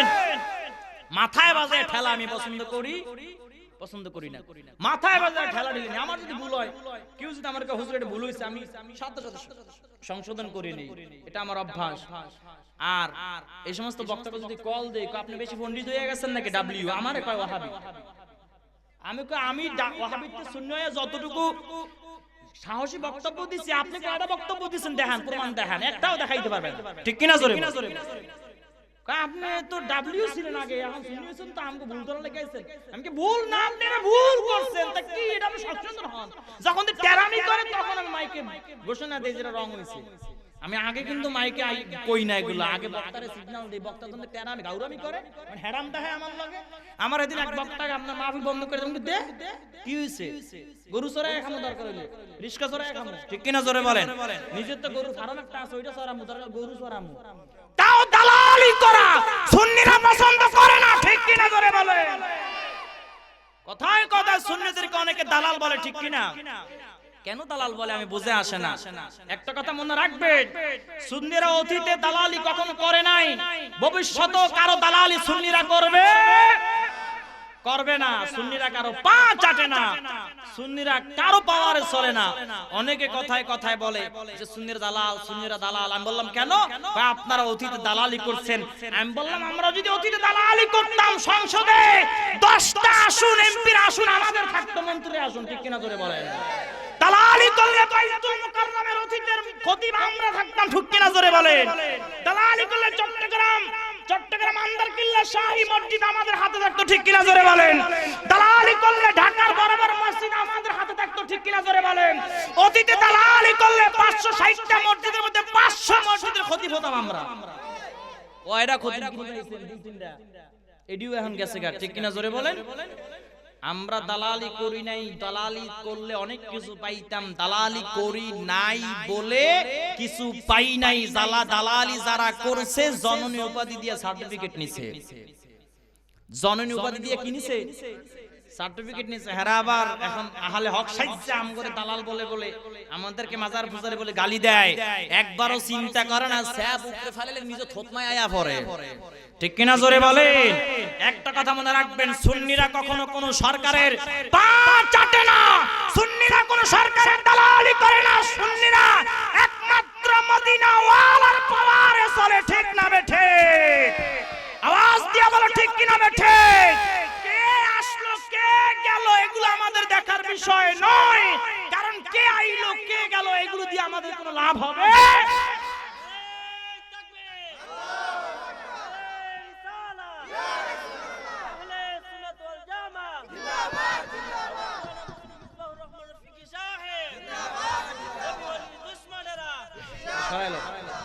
দেখেন বর্তমান সার্বভৌমত্ব, আমাদের সার্বভৌমত্ব নিয়ে এখন টানাটানি শুরু হয়েছে। এই বাংলাদেশের মানচিত্রের উপরে শকুনের নজর পড়েছে। ঠিক কিনা জোরে বলেন। ইন্ডিয়ার দাদা বাবুরা যেইভাবে বাংলাদেশ নিয়ে অপপ্রচার করতেছে মিডিয়ার মধ্যে, বাংলাদেশে নাকি সংখ্যালঘুদের উপরে নাকি হামলা হয়। আমার বুঝে আসে না, আমি এখন পর্যন্ত কোনো নিউজ বা কোনো খবর পাইলাম না যে বাংলাদেশে কোনো মন্দির ভাঙচুর করা হয়েছে। শুনছেন? আপনারা শুনছেন? আমি তো শুনি নাই। অথচ বাংলাদেশে 50 থেকে 60টার উপরে মাজার ভাঙচুর করা হয়েছে, কিন্তু একটা মন্দিরে ভাঙচুর করা হয় নাই, হামলা করা হয় নাই। উল্টা মন্দিরে পাহারা দিছে, কিন্তু মাজার রাতে ভাঙচুর করছে। ঠিক কিনা জোরে বলো। তাহলে বাংলাদেশের সংখ্যালঘু হিন্দুরা অনেক আরামে মায়ের কোলে আছে, আর ভারতের মুসলমানরা গোশত ফ্রিজে রাখার অপরাধে, গরুর গোশত রাখার অপরাধে অনেক ভারতের মুসলমানদেরকে জবাই দিয়ে শহীদ করেছে। ঠিক কিনা জোরে বলেন। বাবরি মসজিদ ভেঙে মন্দির বানিয়েছে। ঠিক কিনা জোরে বলেন। এখন আবার বলে আজমির শরীফ, আজমির শরীফের দরবারের নিচে নাকি, আজমির শরীফের নিচে নাকি শিব মন্দির আছে। নাউজুবিল্লাহ পড়েন। খাজা মঈনুদ্দিন চিশতি রাহমাতুল্লাহ আলাইহি মাজারের নিচে নাকি কি আছে? শিব মন্দির আছে। আমি বুঝি না এগো মন্দির কি সব মাজার আর মসজিদের তলে যেয়ে উঠে? আমি বুঝলাম না কত বড় ডাকাত, কত বড় সন্ত্রাস, কিভাবে ধর্মীয় দাঙ্গা লাগায় দেখে। আবার দেখলাম ওই যে তাজমহলের নিচেও নাকি শিব মন্দির আছে। এখন আমরা যদি বলি ঢাকার মহা যে যজ্ঞ যে মন্দির আছে এটার নিচে মসজিদ আছে, কেমন হবে? কথা বলে না কেন? কেমন লাগবে? যদি বলি চট্টগ্রামের যে বড় মন্দির এটার নিচে মাজার আছে, কেমন লাগবে? ভালো লাগবে? এগুলো ওদের জন্য খারাপ লাগবে না? আমার বুঝে আসে না এরা কয়দিন যায় ধর্মীয় দাঙ্গা লাগানোর জন্য উঠে পড়ে লাগে। এতদিন চেষ্টা করেও সফল হয় নাই। এখন এরা সফল হওয়ার জন্য সমস্ত মিডিয়া দিয়ে, বাংলাদেশের কিছু দালাল দিয়ে এমন ভাবে ছক এঁকেছে যেন বাংলাদেশের মানচিত্রের উপর আঘাত করতে পারে। ঠিক কিনা বেঠিক জোরে বলেন। একটা কথা মনে রাখবেন, বাংলাদেশের সার্বভৌমত্বের উপরে যদি কেউ আঁচ করতে চায়, কোন শকুনের নজর পড়ে, বাংলার মুসলমানরা এদেরকে ছেড়ে দিবে না, এদেরকে টুকরো টুকরো করে ফেলবে। ঠিক না বেঠিক? তখন লং মার্চ টু ঢাকা হবে না, তখন লং মার্চ টু ইন্ডিয়া হবে। ঠিক না বেঠিক? ও আমার যুবক ভাইয়েরা, গাজওয়াতুল হিন্দের ডাক যখন তখন আসতে পারে। সমস্ত মুসলিম জাতিকে গাজওয়াতুল হিন্দের জন্য প্রস্তুত থাকতে হবে। ঠিক না বেঠিক? আমার মুসলমান ভাইয়েরা, খাজা মঈনুদ্দিন চিশতি রাহমাতুল্লাহ আলাইহির মাজার রক্ষার জন্য, আজমির শরীফ রক্ষার জন্য, মুসলমানদের ইজ্জত রক্ষার জন্য যদি বাংলার সমস্ত সুন্নি জনতারা ডাক দেয়, কে কে কাপড়ের কাপড় মাথায় বেঁধে রাজপথে নামতে রাজি আছে? শুধু হাত তুলে দেখায় দাও।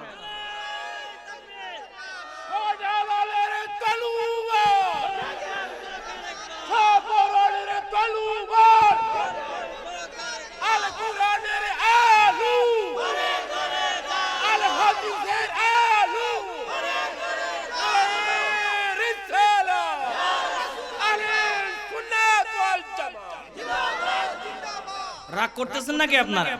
ভয় লাগতেছে যে হুজুর দি পুরো আগুন আগুন। সব কথা কইলে তো অনেকের গায়ে জ্বলে, তাই না?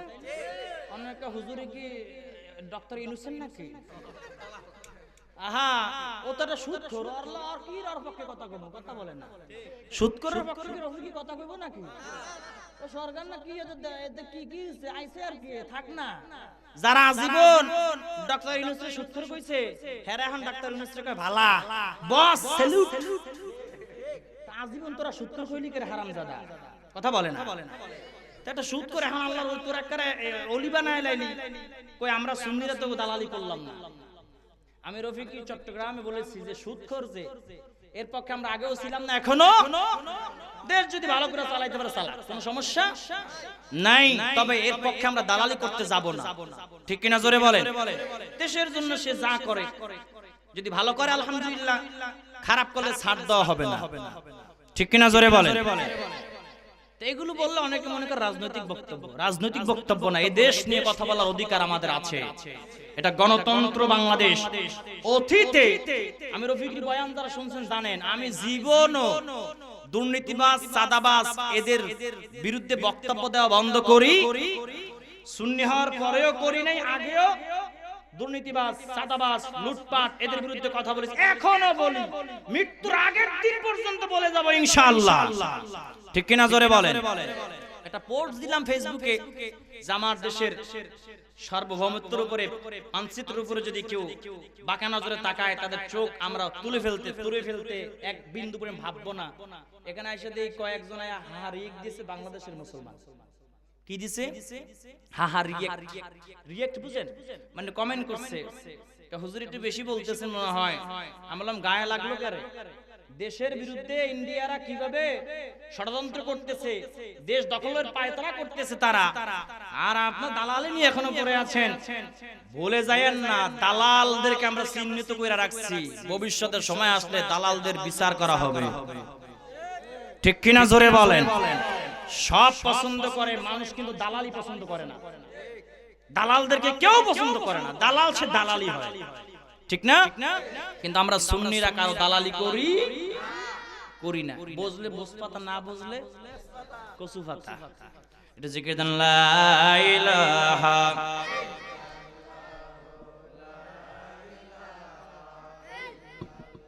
জোরে লা ইলাহা জোরে লা ইলাহা ইল্লাল্লাহ জোরে লা ইলাহা লা ইলাহা ইল্লাল্লাহু মুহাম্মাদুর রাসূলুল্লাহ সাল্লাল্লাহু আলাইহি ওয়াসাল্লাম। ও নবীর আশিকের দল, যা বলতেছিলাম, আমার মায়ার নবীজি সাল্লাল্লাহু আলাইহি ওয়াসাল্লামকে ভালোবাসা লাগবে। ওয়াইসাল করনি রাহমাতুল্লাহ আলাইহির ঘটনা বলি ওয়া সমাপ্ত করে দিব। প্রধান বক্তা একটু পরে চলে আসবে। ওয়াইসাল করনি রাহমাতুল্লাহ আলাইহি, আমার নবীজি সাল্লাল্লাহু আলাইহি ওয়াসাল্লাম যখন দুনিয়ার জিন্দেগিতে ছিলেন, দুনিয়ার হায়াতের জিন্দেগিতে ছিলেন, তখনও কিন্তু ওয়াইসাল করনি ছিল, কিন্তু সাহাবী হতে পারে নাই। কারণ জীবদ্দশায় আমার নবীজি সাল্লাল্লাহু আলাইহি ওয়াসাল্লামের সঙ্গে সাক্ষাৎ করতে পারে নাই। ওয়াইসাল করনি রাহমাতুল্লাহ আলাইহি চিঠি লিখে পাঠিয়েছে আমার নবীজির কাছে, বলে ইয়া রাসূলুল্লাহি সাল্লাল্লাহু আলাইহি ওয়াসাল্লাম, আমি ওয়াইসাল করনি ইয়ামিন করনাম কনসল থেকে বলতেছি। ওয়াইসাল করনি বলে ইয়া রাসূলুল্লাহ, আমার মা অসুস্থ, এদিকে আপনার সঙ্গে দেখা করার জন্য মনটা বড় পাগল করা হয়ে গেছে। ইয়া রাসূলুল্লাহ, আমার বাবা নাই, আমার মায়ের আমি ছাড়া আর কেউ নাই। ইয়া রাসূলুল্লাহি সাল্লাল্লাহু আলাইহি ওয়াসাল্লাম, এখন আমি কি করব ভেবে চিনতে পারি না। আমার নবীজি চিঠির উত্তর লিখে পাঠিয়ে দিলেন, ও ওয়াইসাল করনি, তোমার মায়ের খেদমত তুমি করো, আমার কাছে তোমার আসার প্রয়োজন নাই। জোরে বলেন সুবহানাল্লাহ। ওয়াইসাল করনি রাহমাতুল্লাহ আলাইহিকে আমার নবীজি এত বেশি পছন্দ করেছে, না দেখাই এত বেশি ভালোবাসা ফলাইছে। ওয়াইসাল করনিও আমার নবীজিকে এত বেশি ভালোবাসা ফলাইছে। ওয়াইসাল করনি রাহমাতুল্লাহ আলাইহিকে আমার নবীজি এত বেশি ভালোবাসছেন, এত বেশি মোহাব্বত করেছেন, আমার নবীজির জুব্বা মুবারক হাদিয়া রাইখা গেছে ওয়াইসাল করনির জন্য। জোরে বলেন না সুবহানাল্লাহ। হযরত ওমর রাদিয়াল্লাহু তাআলা আনহু এবং মাওলানা আলী রাদিয়াল্লাহু তাআলা আনহুকে ডাক দিয়া বলে, ও ওমর, ও আলী, এই জুব্বা মুবারকটা তোমাদের হাতে রাখবা। যদি কখনো ওয়াইসাল কারণীর সঙ্গে সাক্ষাৎ হয়ে যায়, এই জুব্বা মুবারকটা আমার পক্ষ থেকে হাদিয়া দিয়া দিবা। কারণ হলো ওয়াইসাল কারণী মুস্তাবাজুদ দাওয়া, যে দোয়া করতে দেরি হবে আল্লাহ কবুল করতে দেরি হবে না। জোরে বলেন না সুবহানাল্লাহ। এবং ওমর এবং মাওলানা আলী রাদিয়াল্লাহু তাআলা আনহুকে ডাক দিয়া বলে, ও আলী শোনো, ওয়াইসাল কারণীর সঙ্গে তোমাদের যদি কখনো সাক্ষাৎ হয়ে যায়, ওয়াইসাল কারণীর কাছ থেকে তোমরা দোয়া চেয়ে নিবা। সুবহানাল্লাহ বলেন, আরো জোরে বলেন না সুবহানাল্লাহ। ওয়াইসাল কারণী রাহমাতুল্লাহ আলাইহি কেমন কেমন আল্লাহর কাছে দামি হয়ে গিয়েছিল জানো? কি কারণে জানো? এক নাম্বার হলো আমার নবীজিকে ভালোবাসার কারণে, দুই নাম্বার মায়ের খেদমত করার কারণে। জোরে বলেন সুবহানাল্লাহ। আমার নবীজি উহুদের ময়দানে চলে গেছি। উহুদের ময়দানে যুদ্ধের দামামা যখন বেজে গেল, আমার নবীজি সাল্লাল্লাহু আলাইহি ওয়াসাল্লামের সামনের দুইখানা দমদম মোবারক শহীদ হয়ে গেল। ওয়াইসাল কারণীকে ওই ইয়ামেনে কে যেন ডাক দিয়া বলে, ও ওয়াইসাল কারণী শুনছুনি, নবীজি সাল্লাল্লাহু আলাইহি ওয়াসাল্লাম উহুদের ময়দানে দমদম মোবারক শহীদ হয়ে গেছে। ওয়াইসাল কারণী চোখের পানি ছেড়ে দিয়ে কান্দে আর বলে, আমার নবীজির কোন দুইটা দমদম মোবারক শহীদ হয়ে গেছে আমি তো জানি না। এখন কি করবে? একটা পাথর নিয়া, হাতের মধ্যে একটা পাথর নিয়া ওয়াইসাল কারণী রাহমাতুল্লাহ আলাইহি পিটায়া পিটায়া 32টা দমদম মোবারক ফেলে দিয়েছে। জোরে বলেন না সুবহানাল্লাহ। নবীজির দুইটা দমদম মুবারক পড়ে যাওয়ার কারণে, শহীদ হওয়ার কারণে ওয়াইসাল কারণের 32টা দাঁত পিটায়া পিটায়া ভেঙে ফেলেছে। একটাই মাত্র কারণ, আমার নবীজিকে ভালোবাসার কারণে। জোরে বলেন ঠিক কিনা? এখানে অনেকে ফতোয়া দাঁড়া করাবে আর বলবে নিজের অঙ্গহানি করা তো হারাম, নিজের গা থেকে নিজের রক্ত ঝরানো হারাম। ও নবীর আশিকের দল, হারাম ঠিক আছে, তবে নবীজির ইশকে মহব্বতে ভালোবাসার জায়গায় কোন হারামের ফতোয়া বেদাতের ফতোয়া চলে না। ঠিক কিনা? জোরে বলেন। ও নবীর আশিকের দল, ওয়াইসাল কারণী রাহমাতুল্লাহ আলাইহির দাঁতগুলো সব ভেঙে ফেলার কারণে ওয়াইসাল কারণীর মুখ ফুলে গিয়েছে। এত বেশি যন্ত্রণা, এত বেশি যন্ত্রণা শুরু হয়ে গেছে। ওয়াইসাল কারণী রাহমাতুল্লাহ আলাইহি মাগরিবের নামাজ পড়ার জন্য যখন দাঁড়াইলেন, এত বেশি ব্যথা, গাল ফুলে গিয়েছে, সিজদায়ও যেতে পারে না। এত বেশি ব্যথা শুরু হয়ে গেছে, এত বেশি যন্ত্রণা শুরু হয়ে গেছে। আমার নবীজির প্রেমে এত বেশি পাগল হয়ে গেছি, চোখের পানি চোখ থেকে টপ টপ টপ টপ করে পড়তেছে। ওয়াইসাল কারণী রাহমাতুল্লাহ আলাইহি যখন সালাম ফিরাইছে, সালাম ফিরায়া তাকায়া দেখে আমার মায়ার নবীজি ওয়াইসাল কারণীর সামনে দাঁড়ায়া রইছে। জোরে বলো সুবহানাল্লাহ। ও প্রিয় হাবিব, পাগলের রাখছো কেন দূরে? ও প্রিয় হাবিব, পাগলের রাখছো কেন দূরে?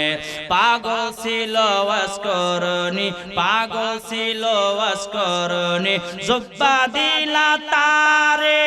আমি পাগল কিছু চাই না, চাই যে তোমারে। ও প্রিয় হাবিব, পাগলের রাখছো কেন দূরে?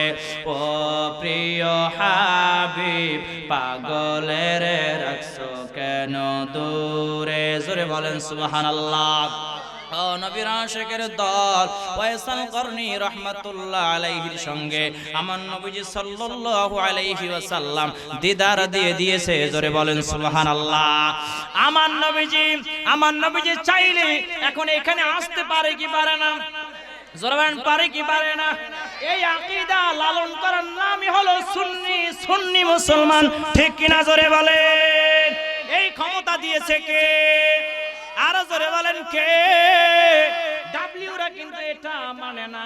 ডাব্লিউদের আকীদা হলো আমার নবীজি রওজা মুবারকে মৃত পড়ে আছে, জোরে কান নাউজুবিল্লাহ। আর আমাদের সুন্নিদের আকীদা হলো আমার নবীজি রওজা মুবারকে জিন্দা শুয়া রইছে, জোরে বলেন না সুবহানাল্লাহ। ডাব্লিউরা বলে নবী মরিয়া গেছে, চলবে নাউজুবিল্লাহ, বাড়ি দিয়ে কইয়েন, জোরে কান নাউজুবিল্লাহ। ডাব্লিউরা বলে নবী মরিয়া গেছে, আর আমরা সুন্নিরা বলি না না, মরে নাই মরে নাই, নবী জিন্দা শুইয়া আছে, মরে নাই মরে নাই, নবী জিন্দা শুইয়া আছে।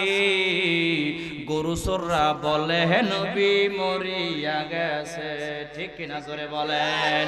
গরু চোররা বলে নবী মরিয়া গেছে, গাছরা বলে নবী মরিয়া গেছে, গাছরা বলে নবী মরিয়া গেছে, ডেকসরা বলে নবী মরিয়া গেছে, ঠিক কিনা জোরে বলেন? যদি কেউ এই আকীদা লালন করে যে আমার নবীজি রওজা মুবারকে মৃত পড়ে আছে, ও কাফের হয়ে মৃত্যুবরণ করবে, ঠিক কিনা? আমাদের সুন্নিদের আকীদা হলো আমার নবীজি সাল্লাল্লাহু আলাইহি ওয়াসাল্লাম রওজা মুবারকে এখনো জিন্দা শুয়ে আছে, যখন ইচ্ছা হয় আমার নবীজি যে কোনো জায়গায় উপস্থিত হয়ে যেতে পারে। এটাই হলো আমাদের আহলে সুন্নাত ওয়াল জামাতের আকীদা। এগুলো নিয়েই এদের সাথে ফাইট, ঠিক কিনা জোরে বলেন? ওরা মানুক আর না মানুক আমরা মানি। দরুদ শরীফের যখন এরা আলোচনা করে, ওই শায়েখ শিবলি রহমাতুল্লাহ ঘটনার যখন বলে, তখন তো ঠিকই বলে যে নবীজি উপস্থিত হইছে। আকীদা কেন মানো না, ঠিক কিনা? মনে প্রাণে বিশ্বাস করো না কেন? এই বয়ান করে টিহা লয়া দাও ৭০,০০০। আকীদার উপরে বিশ্বাস করা যায় না? আকীদা ঠিক করো, ঠিক কিনা জোরে বলেন?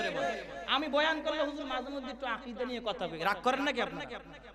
খালি সুর দিয়া, সুর তো ইমাম সাহেব সুর দিয়ে বয়ান করতে পারবে, কিন্তু আকীদার বয়ান সব সময় করা যায় না, ঠিক না?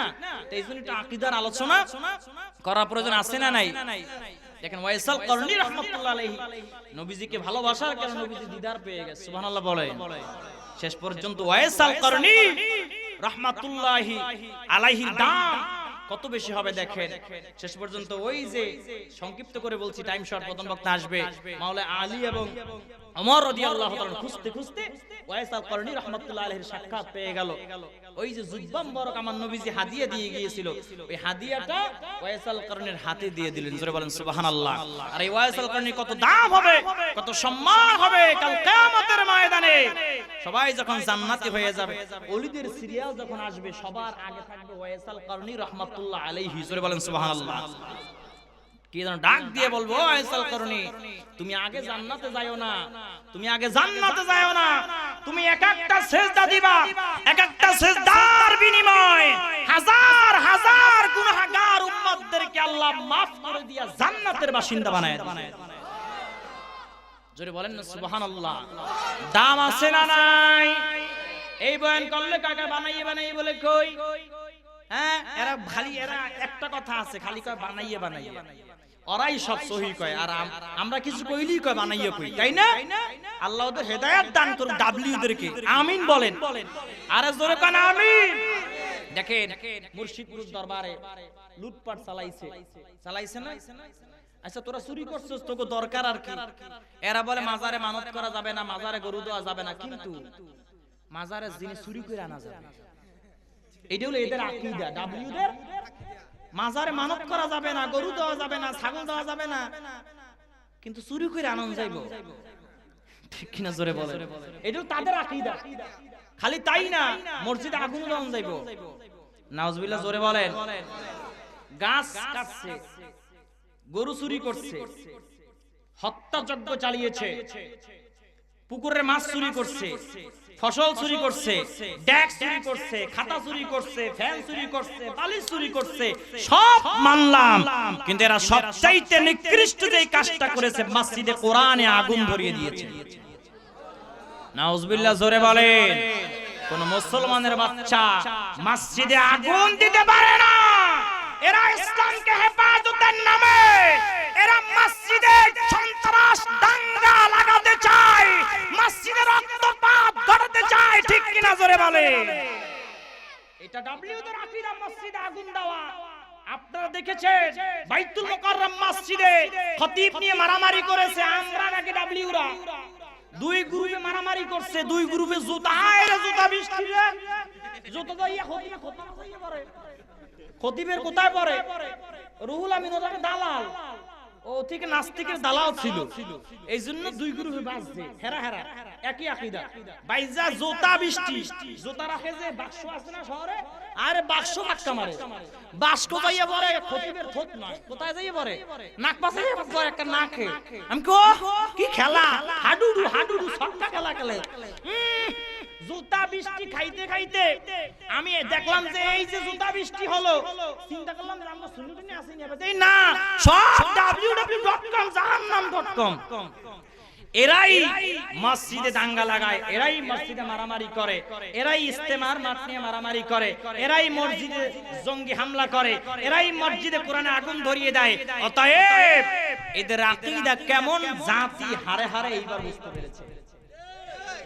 অতএব ভালো সাইজো না, ভালো সাজার সুযোগ আর জাতীয় মসজিদে যেখানে জুতা বৃষ্টি মারছো, কোরআনের উপরে জুতা পড়ছে, নাউজুবিল্লাহ পড়েন, খতিবের গায়ে পড়ুক সমস্যা নেই, অগত জুতা মারি খাওয়া অভ্যাস, অগ কি খাওয়া অভ্যাস, ও খাইছে জুতা খাক, আমাকে সরকারের অতীতের দালালি করছে, বুঝেন নাই তো? আরে জুতা মারি না, রোজে জ্বালাইতে ভিড়াও, কোনো সমস্যা? কিন্তু মসজিদের মধ্যে তাই বললো জুতা বৃষ্টি, আর মসজিদে মারে মারে নিম্বরে গিয়া পড়ে, কোরআনের উপরে যাইয়া পড়ছে। এটা কোন আকীদার খেলা খেললা তোমরা? ঠিক আছে, নাস্তিককে বিতাড়িত করে, নাস্তিকের দালালকে মসজিদ থেকে বের করা লাগবে, আমিও এই বের করার পক্ষে। ও যখন বাইরে বেরোবে তখন তালা বানাই এলাম আইরা, মসজিদে মারামারি করলি কেন, কি প্রমাণ করলি? সাধারণ মুসলমানরা এই ভিডিও দিকে কয় এটাই কি ইসলাম? যারা বিধর্মীরা আছে এটাই কি ইসলাম? মসজিদে মারামারি, কি মুসলমান হবে তারা? তারা উল্টা, তারা মুসলমান না হয়া তারা কয় আমরা বিধর্মী আছি, ভালো আছি, ঠিক কিনা জোরে বলেন? আল্লাহ এদের বোঝার তৌফিক দান করুক, আমিন বলেন। ও নবীর আশিকের দল, যা বলতেছিলাম নবীজিকে ভালোবাসা লাগবে, মাইন্ড করতেছেন নাকি? যে হুজুরের শুরু শুরু ওয়াজ না কইরা নাস্তিক দোলাই করে, আবার নাস্তিক খতিবরও দোলাই করে, নাস্তিকদের ছাড় নাই, নাস্তিকদের দালালদেরও ছাড় নাই, ঠিক কি না? নাস্তিকদের যারা দালালি করেছে এদেরকেও আমরা ছাড় দিব না, স্পষ্ট কথা, ঠিক কি না জোরে বলেন? আমরা তো আমরা হইলে জুতা মসজিদে মারতাম না, আমরা হইলে কি করতাম জানেন? ওরে টাইনে বাইর কইরা রাস্তা হালায়া মারতাম, ঠিক ঠিক কি না জোরে বলেন? আমরা তো বেয়াদব না, সুন্নিরা হলো আদবওয়ালা, শান্তশিষ্ট। আমরা যদি বেয়াদব হইতাম, যদি বেয়াদবি হইতাম, মুর্শিদপুরে যখন এরা হামলা চালিয়েছে তখন আমরা বলৎকার মাদ্রাসাগুলো সব দম মেরে উড়াইয়া দিতাম, ঠিক কিনা জোরে বলেন? যে মাদ্রাসায় বলৎকার হয় মাদ্রাসাগুলো কি করতাম? উড়াইয়া দিতাম একবারে। আমরা কিছু করছি? কোন ভাঙচুর করছি না, কারণ আমরা আদবওয়ালা আর ওরা হলো বেয়াদবওয়ালা। ওরা বেয়াদব, এইজন্য মাজারে মসজিদে হামলা করে। আমরা আদবওয়ালা, আমরা মাজার মসজিদ মাদ্রাসা কোথাও হামলা করি না। আমরা দেখি, ধৈর্য ধারণ করে দেখি কত এরা উঠতে পারে। যখন দেওয়ালে পিঠ থেকে যাবে, কোন ডাব্লিউর বাচ্চাদেরকে এক চুল পরিমাণ আমরা ছেড়ে দেব না, ঠিক কিনা জোরে বলেন? প্রয়োজনে বাংলার জমিনে আবার একটা পালাগড় তৈয়ার হবে, হুনাইনের যুদ্ধ তৈয়ার হবে, তারপরে এই সমস্ত দুশমন রাসূলদেরকে, ওলি বিদ্বেষী বেঈমানদেরকে আমরা সাথ দিব না, ঠিক কি না? রাগ করছেন নাকি? আমাদের অন্তরে নবীজির প্রেম আছে, আমরা নবীজির জন্য জীবন দিতে রাজি আছি, বাংলাদেশের মানচিত্র রক্ষার জন্য আমরা জীবন দিতে রাজি আছি, ঠিক কিনা জোরে বলেন? আমার মুসলমান ভাইয়েরা, নবীজি হাদিসের মধ্যে বলেছে, মান আতাআনি ফাকাদ আতা আল্লাহ ওয়া মান আসানি ফাকাদ আসা আল্লাহ। আমার নবীজি বলেছে, যেই ব্যক্তি আমাকে মানলো সে যেন আল্লাহকে মানলো, আর যে আমাকে মানলো না সে যেন আল্লাহকেই মানলো না। আল্লাহকে যারা মানবে না তারা যাবে কোথায়? কোথায় যাবে? তার ডাব্লিউরা যাবে কোথায়? জোরে বলেন, ইন্নাল মুনাফিকিনা ফি দারকিল আসফালি মিনান নার। এগুলো তো ডাব্লিউ মার্কা মুনাফিক, এরা যাবে কোথায়? জাহান্নামে যাবে, ঠিক কি না? নবীজি অপর হাদিসের মধ্যে বলেছে, লা ইউমিনু আহাদুকুম হাত্তা কুনা হাব্বা ইলাইহি মিন ওয়ালিদিহি ওয়া ওয়ালাদিহি ওয়ান নাসি আজমাইন। তোমরা ততক্ষণ পর্যন্ত পূর্ণ ঈমানদার হতে পারবা না যতক্ষণ পর্যন্ত তোমাদের জান মাল পরিবার পরিজনের চাইতেও আমি নবীজিকে বেশি মহব্বত না করবা। সাহাবা একরামরা বলে ইয়া রাসূলুল্লাহ সাল্লাল্লাহু আলাইহি ওয়াসাল্লাম, যেই দিন থেকে ঈমান আনছি ওই দিন থেকে আমাদের জীবনের চাইতেও আপনি মায়ার নবীজিরে বেশি ভালোবাসেন। জোরে বলেন সুবহানাল্লাহ। মদিনা মদিনা আশিক মুমিনের ঠিকানা, ও মদিনা মদিনা দিদার চেয়ে কাঁদো তোমরা, দিদার চেয়ে কাঁদো তোমরা, হও না নবীর দিওয়ানা। মদিনা মদিনা লা ইলাহা, বক্তা নিয়ে আসো, জোরে লা ইলাহা লা ইলাহা লা ইলাহা ইল্লাল্লাহু মুহাম্মাদুর রাসূলুল্লাহ সাল্লাল্লাহু আলাইহি ওয়াসাল্লাম। আপনাকে রাগ করছেন যে হুজুর ওয়াজ বেশি কাফাইয়া লাই? কাফানো দরকার আছে না মুরব্বি? এডি দরকার, হুজুরে কয় এডি দরকার। হুজুর যখন কইছে দরকার তাহলে তো কাজ হইছে। তো যাই হোক, আমাকে আরেকটা বিষয় দিছিল স্বামী স্ত্রী ঝগড়াঝাটি করা। এই বয়ান আরেক সময় পাশে যে মাহফিলে 8 তারিখ, এটা কোন জায়গা জানো? পরশুদিন আমু, তখন স্বামী স্ত্রী অধিকার নিয়ে আলোচনা করবো ইনশাআল্লাহ, স্বামী স্ত্রী ভালোবাসা নিয়ে। কারণ এখন অধিকাংশ ফ্যামিলিতে ঝগড়াঝাটি আছে না নাই? বউ স্বামীরে কয় তুই, স্বামী বউরে ধরে মারে, বউ স্বামীর ধরে মারে, আছে না নাই? আছে না? মানে কেউ স্যাক্রিফাইস করে না, দুজন তেরা। এই সংসার টিকবে না ভাঙবে, অশান্তি। কারণ কেউ কাউকে ছাড় দেয় না, কেউ কাউকে ছাড় দিতে রাজি নাই। বউ স্বামীরে গাইলা, স্বামী বউরে গাইলে, অথচ স্বামী বউরে গালি দিতে পারবে না, বউ স্বামীরে গালি দিতে পারবে না। বউকে বউ ভুল করলে বুঝানো লাগবে, ঠিক কিনা জোরে বলেন? মারা যাবে, আপনি 1 দিন 2 দিন 3 দিন 4 দিন বুঝাবেন, বউ অটোমেটিকলি বুঝবে। তারপরে বুঝে না, বিছানা আলাদা করে দেন। তারপরে বুঝে না, শরীয়ত মোতাবেক যা করার তা করে দেন, ঠিক কিনা জোরে বলেন? মারামারি করলে সংসার টিকবে? বাতি জুড়তো না কপালে, বউরে মারিয়া দেখবেন যে বাতি রাঁধে না, ঠিক কিনা জোরে বলেন? বড় যদি মারে, ঘুমাইতে যাবেন না, মাঝখান দেখবেন যে কোল বালিশ দিয়ে রাখছে, ডাকবেন কথা মারার সময় মনে ছিল না, ঠিক মনে ঘটছে, ঠিক কিনা জোরে বলেন? বিবাহিতরা জানে, অবিবাহিতরা বিয়ে করছে নি? করো না? অবিবাহিতরা মনে মনে কয় যে হুজুর আমরা তাহলে বিয়ে করলে কোন কেসকিতে বইরা যায়, কেসকিতে পড়তা না, বিয়ে করে নাও তাড়াতাড়ি, তাইলেই তো শান্তি। বিয়ে যে কত মজা, বিয়ে করো, খালি বিয়ে করার দরকার আছে না নাই? তা যা বইলা লই আগে, স্বামী স্ত্রী মারামারি করা যাবে না, সুন্দরভাবে বুঝাবেন। এবং এটা মারামারি হওয়ার কারণ আছে। কথায় কথায় স্বামী বউরে মানুষের সামনে অপমান করে, ঠিক না? তুই সুন্দর না, তুই এই অমুকের বউ সুন্দর, তুই সুন্দর না, তুই ফেরেশ না, তোর বডি কম, তোর এই কম সেই কম, এই কম সেই কম। তুমি বিয়ে করার সময় দেখতে বিয়ে করো নাই, কথা বলো না কেন? স্বামীকে, স্ত্রীকে মানুষের সামনে স্বামী অপমান করতে পারবে? স্ত্রী যদি কোনো ভুল করে ফেলে, আড়ালে গিয়ে ভদ্রভাবে বুঝাবে, বউ অটোমেটিকলি বুঝবে, ঠিক কিনা? আপনি যখন মানুষের সামনে আপনার স্ত্রীকে ছোট করবেন, আপনার স্ত্রী আপনাকে আর সম্মান দিবে না, রেসপেক্ট করবে না। আপনার স্ত্রীও মানুষের সামনে আপনাকে যা তা ব্যবহার করবে, ঠিক কিনা জোরে বলেন? এই জন্য স্বামী স্ত্রীর মধ্যে মহব্বত থাকা লাগবে। স্বামী স্ত্রীর মধ্যে যদি মহব্বত থাকে, ঘরটা একটা আরামের জায়গা, শান্তির জায়গা হবে। আর যদি স্বামী স্ত্রী ঝগড়াঝাটি লাগেই থাকে, ঘরটা জাহান্নামের একটা টুকরা হয়ে যায়, ঠিক কিনা জোরে বলে? এই জন্য স্বামী স্ত্রীর মধ্যে ভালোবাসা, মহব্বত আল্লাহ সবার মধ্যে বাড়ায় দেখ, আমিন বলেন। আর যারা বিয়ে করে না আমার যুবক ভাইয়েরা, আমি বলবো 24 বছর 23 বছর বয়স হয়েছে, তোমরা বিয়ে করে নাও। কি করে লাও? হারাম রিলেশনে যাওয়ার দরকার নাই। এখন পোলাফাই নাম কয় একা হুজুর বিয়ার ওয়াজ করেন, একটু বিয়ার ওয়াজ করেন, কয় কে কয় হুজুর বয়স 25, কিন্তু মা বাপ তো বুঝে না যে আমার বউ লাগবে, আছে না নাই? একটা কথা মনে রাখবেন, বাবা মারা বলে হুজুর আমার ফুলার তো বয়স হয় নাই, নিজের পায়ে দাঁড়ায় নাই, কেমনে বিয়া দিতাম? তা আমি কই যে আপনার ফুলা কি মানুষের পায়ে দাঁড়ায় রইছে নাকি? এরপর বলে হুজুর বাদাইম্মা কাজ কাম করে না, আপনার ছেলে বাদাইম্মা কাজ কাম করে না, ফ্রি ফায়ার খেলে, গেম খেলে, বিয়া করে দেন, দেখবেন কাল সকালবেলা কোদল খেতে চলে গেছে, বাদামে ভালো হয়ে গেছে, ঠিক কিনা করে বলে। এই জন্য বয়স হয়েছে, নারায়ে তাকবীর, নারায়ে রিসালাত, আহলে সুন্নাত ওয়াল জামাত জিন্দাবাদ জিন্দাবাদ, কবে হুজুর আগমন কবে হুজুর আগমন, আমাদের হুজুরের পক্ষ থেকে নারায়ে তাকবীর। প্রধান অতিথি আজকের সুন্নিয়তের নয়নমণি অত্যন্ত সুন্দর আলোচনা করেন। আপনারা আপনাদের কাছে নতুন, কিন্তু উনি অনেক পুরাতন বক্তা, অনেক সিনিয়র আলেম, আমাদের চেয়েও অনেক সিনিয়র।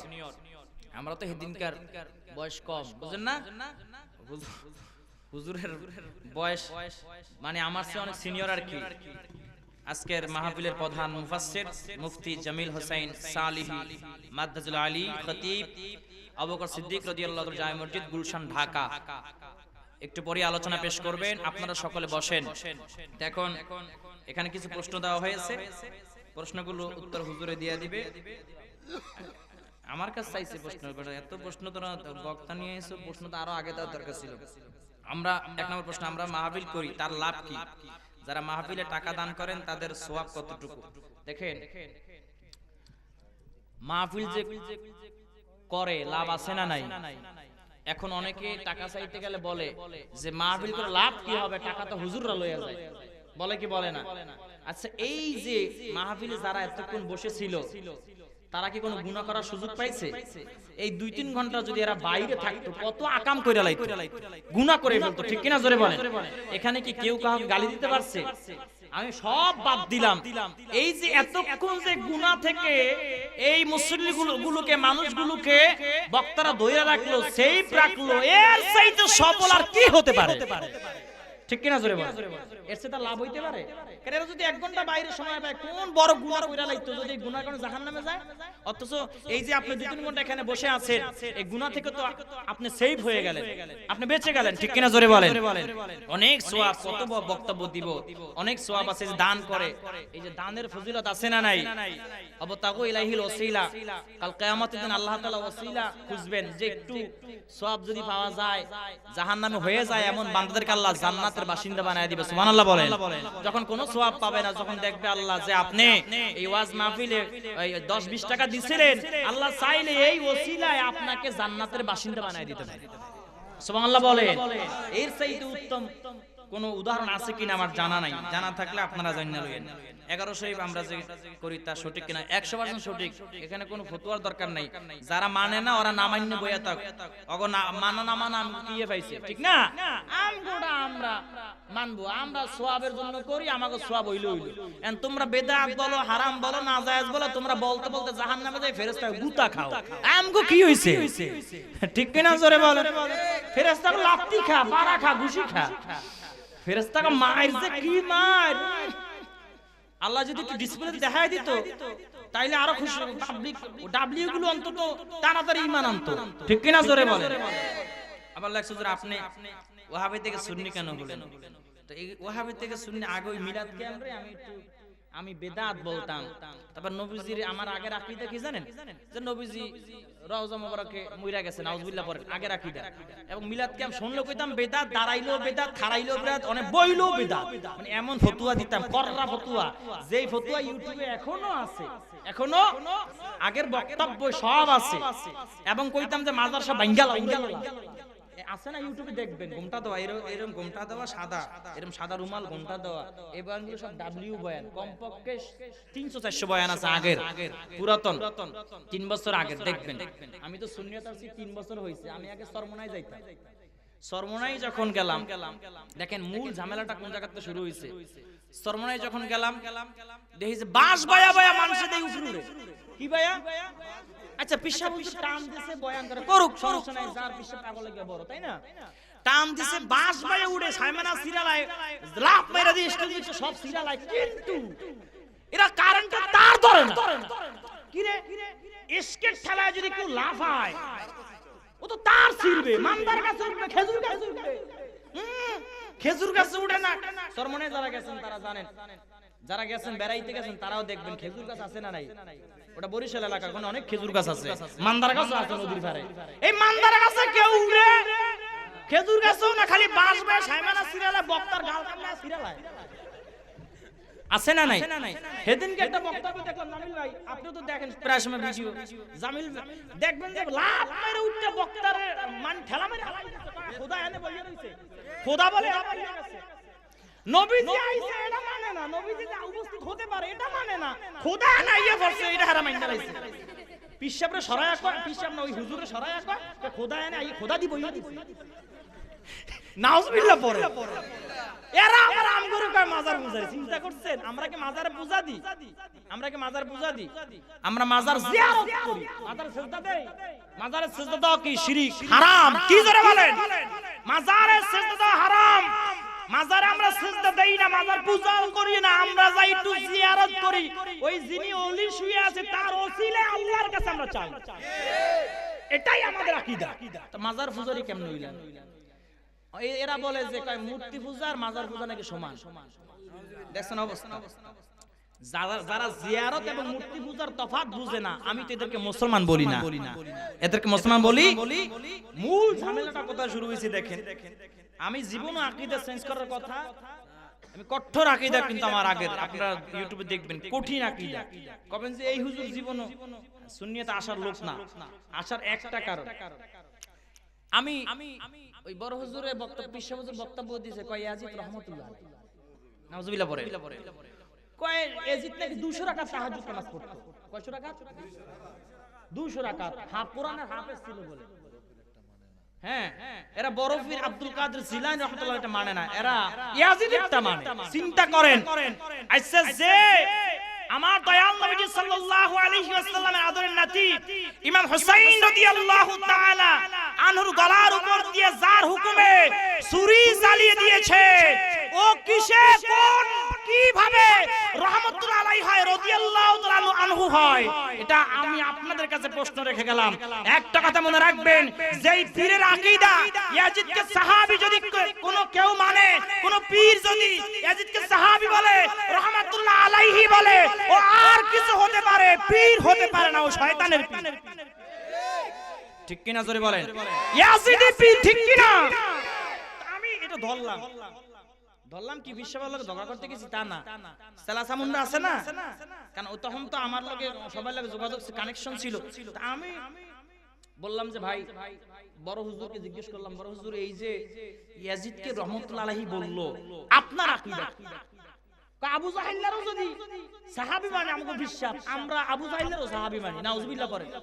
বাস যে এমন ঝগড়া, আমি কই তগো এই খাতাপত্র এই রাগ, তগো এই দল আমি ত্যাগ করলাম, যা রাগ করে আয়া ফেললাম, আমি আজকে থেকে এইটা বাদ।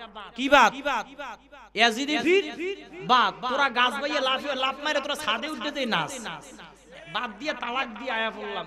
এরপর আস্তে আস্তে আমি সুন্নিয়ত নিয়ে গবেষণা শুরু করলাম, যে এদেরকে যে আমরা এত ভণ্ড বলি, এরা আসলে কি। আমি রিসার্চ করে করে দেখি, আমি শাসিনা দরবার নিয়ে রিসার্চ করলাম, জৈনপুর নিয়ে রিসার্চ করলাম, আলা হযরত নিয়ে রিসার্চ করলাম, তারপর আদ্রসি নিয়ে রিসার্চ করলাম, যতগুলো দরবার আছে সমস্ত সোনাকান্ত দরবার নিয়ে রিসার্চ করলাম, প্রায় দরবার নিয়ে মোটামুটি একটু জ্ঞান অর্জন করার চেষ্টা করলাম। রিসার্চ করে দেখি যত হক্কানি পীর মাশায়েখ আছে এবং সুন্নিরা দেখলাম যে আসলেই হক। কি জোরে বলেন? এরাই ওলি প্রেমিক, এরাই নবী প্রেমিক, এরাই আশিক রাসূল। কারণ এদের যত বয়ান, যত কিতাব আছে, কোন কিতাবে নবীজির সম্মানকে খাটো করা হয় নাই, অথচ এরা যত কিতাব লিখেছে অধিকাংশ কিতাবের মধ্যে নবীজির সম্মান খাটো করা হয়েছে। তখন আমি আস্তে করে একদম সুন্দরভাবে ভেবে চিন্তে একদম সজ্ঞানে আমি লাইভে এসে ওই আকীদা 1 তালাক 2 তালাক 22 তালাকের পর কি বউ ফিরে আনা যায়? মুফতি সাহেব পাশে বসা আছে, 3 তালাকের পর বউ আর ফিরে আনা যায়? একবারে 22 তালাক, এমন 22 তালাক দিলাম যে গলায় একদম কাটা 22 তালাক, মানে গেছে তো গেছে বাদ, ওই ডাব্লিউতে আর যাব না, ওই ইয়াজিদি ফিরুল লাগে মিলবো না। শেষে আমি তাহের শাহ হুজুর, ওই যে আওলাদ রাসূল, এই যে সেই চট্টগ্রাম জামিয়ার মাঠে গিয়ে আমি হুজুর কিবলার হাতে বায়াত নিয়ে সুন্নিয়তে চলে আসছি। আরো অনেক লম্বা কাহিনী আছে, এগুলো অন্য এক সময় বলবো ইনশাআল্লাহ। আজকে সময় নেই, প্রধান বক্তা চলে আসছে। যারা বাহিরে আছেন আপনারা সকলে প্যান্ডেলের মধ্যে চলে আসেন, কারণ আপনাদের উপস্থিতি আজকের মাহফিল আরো সৌন্দর্য মণ্ডিত করবে বলে আমি আশাবাদী। আমি আসলে অসুস্থ 2-3 দিন ধরে, তারপরে তোমার নাম জানি কি?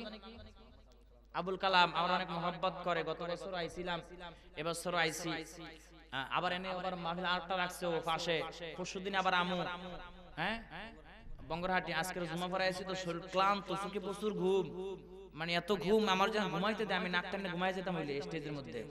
তো ঘুম থাকলে ওয়াজের আলোচনা ভালো করে করা যায় না, তারপরেও আমি চেষ্টা করেছি একটু ডাব্লিউদেরকে কুত্তা দোলাই দেওয়া, যতটুকু দেওয়ার দিছি।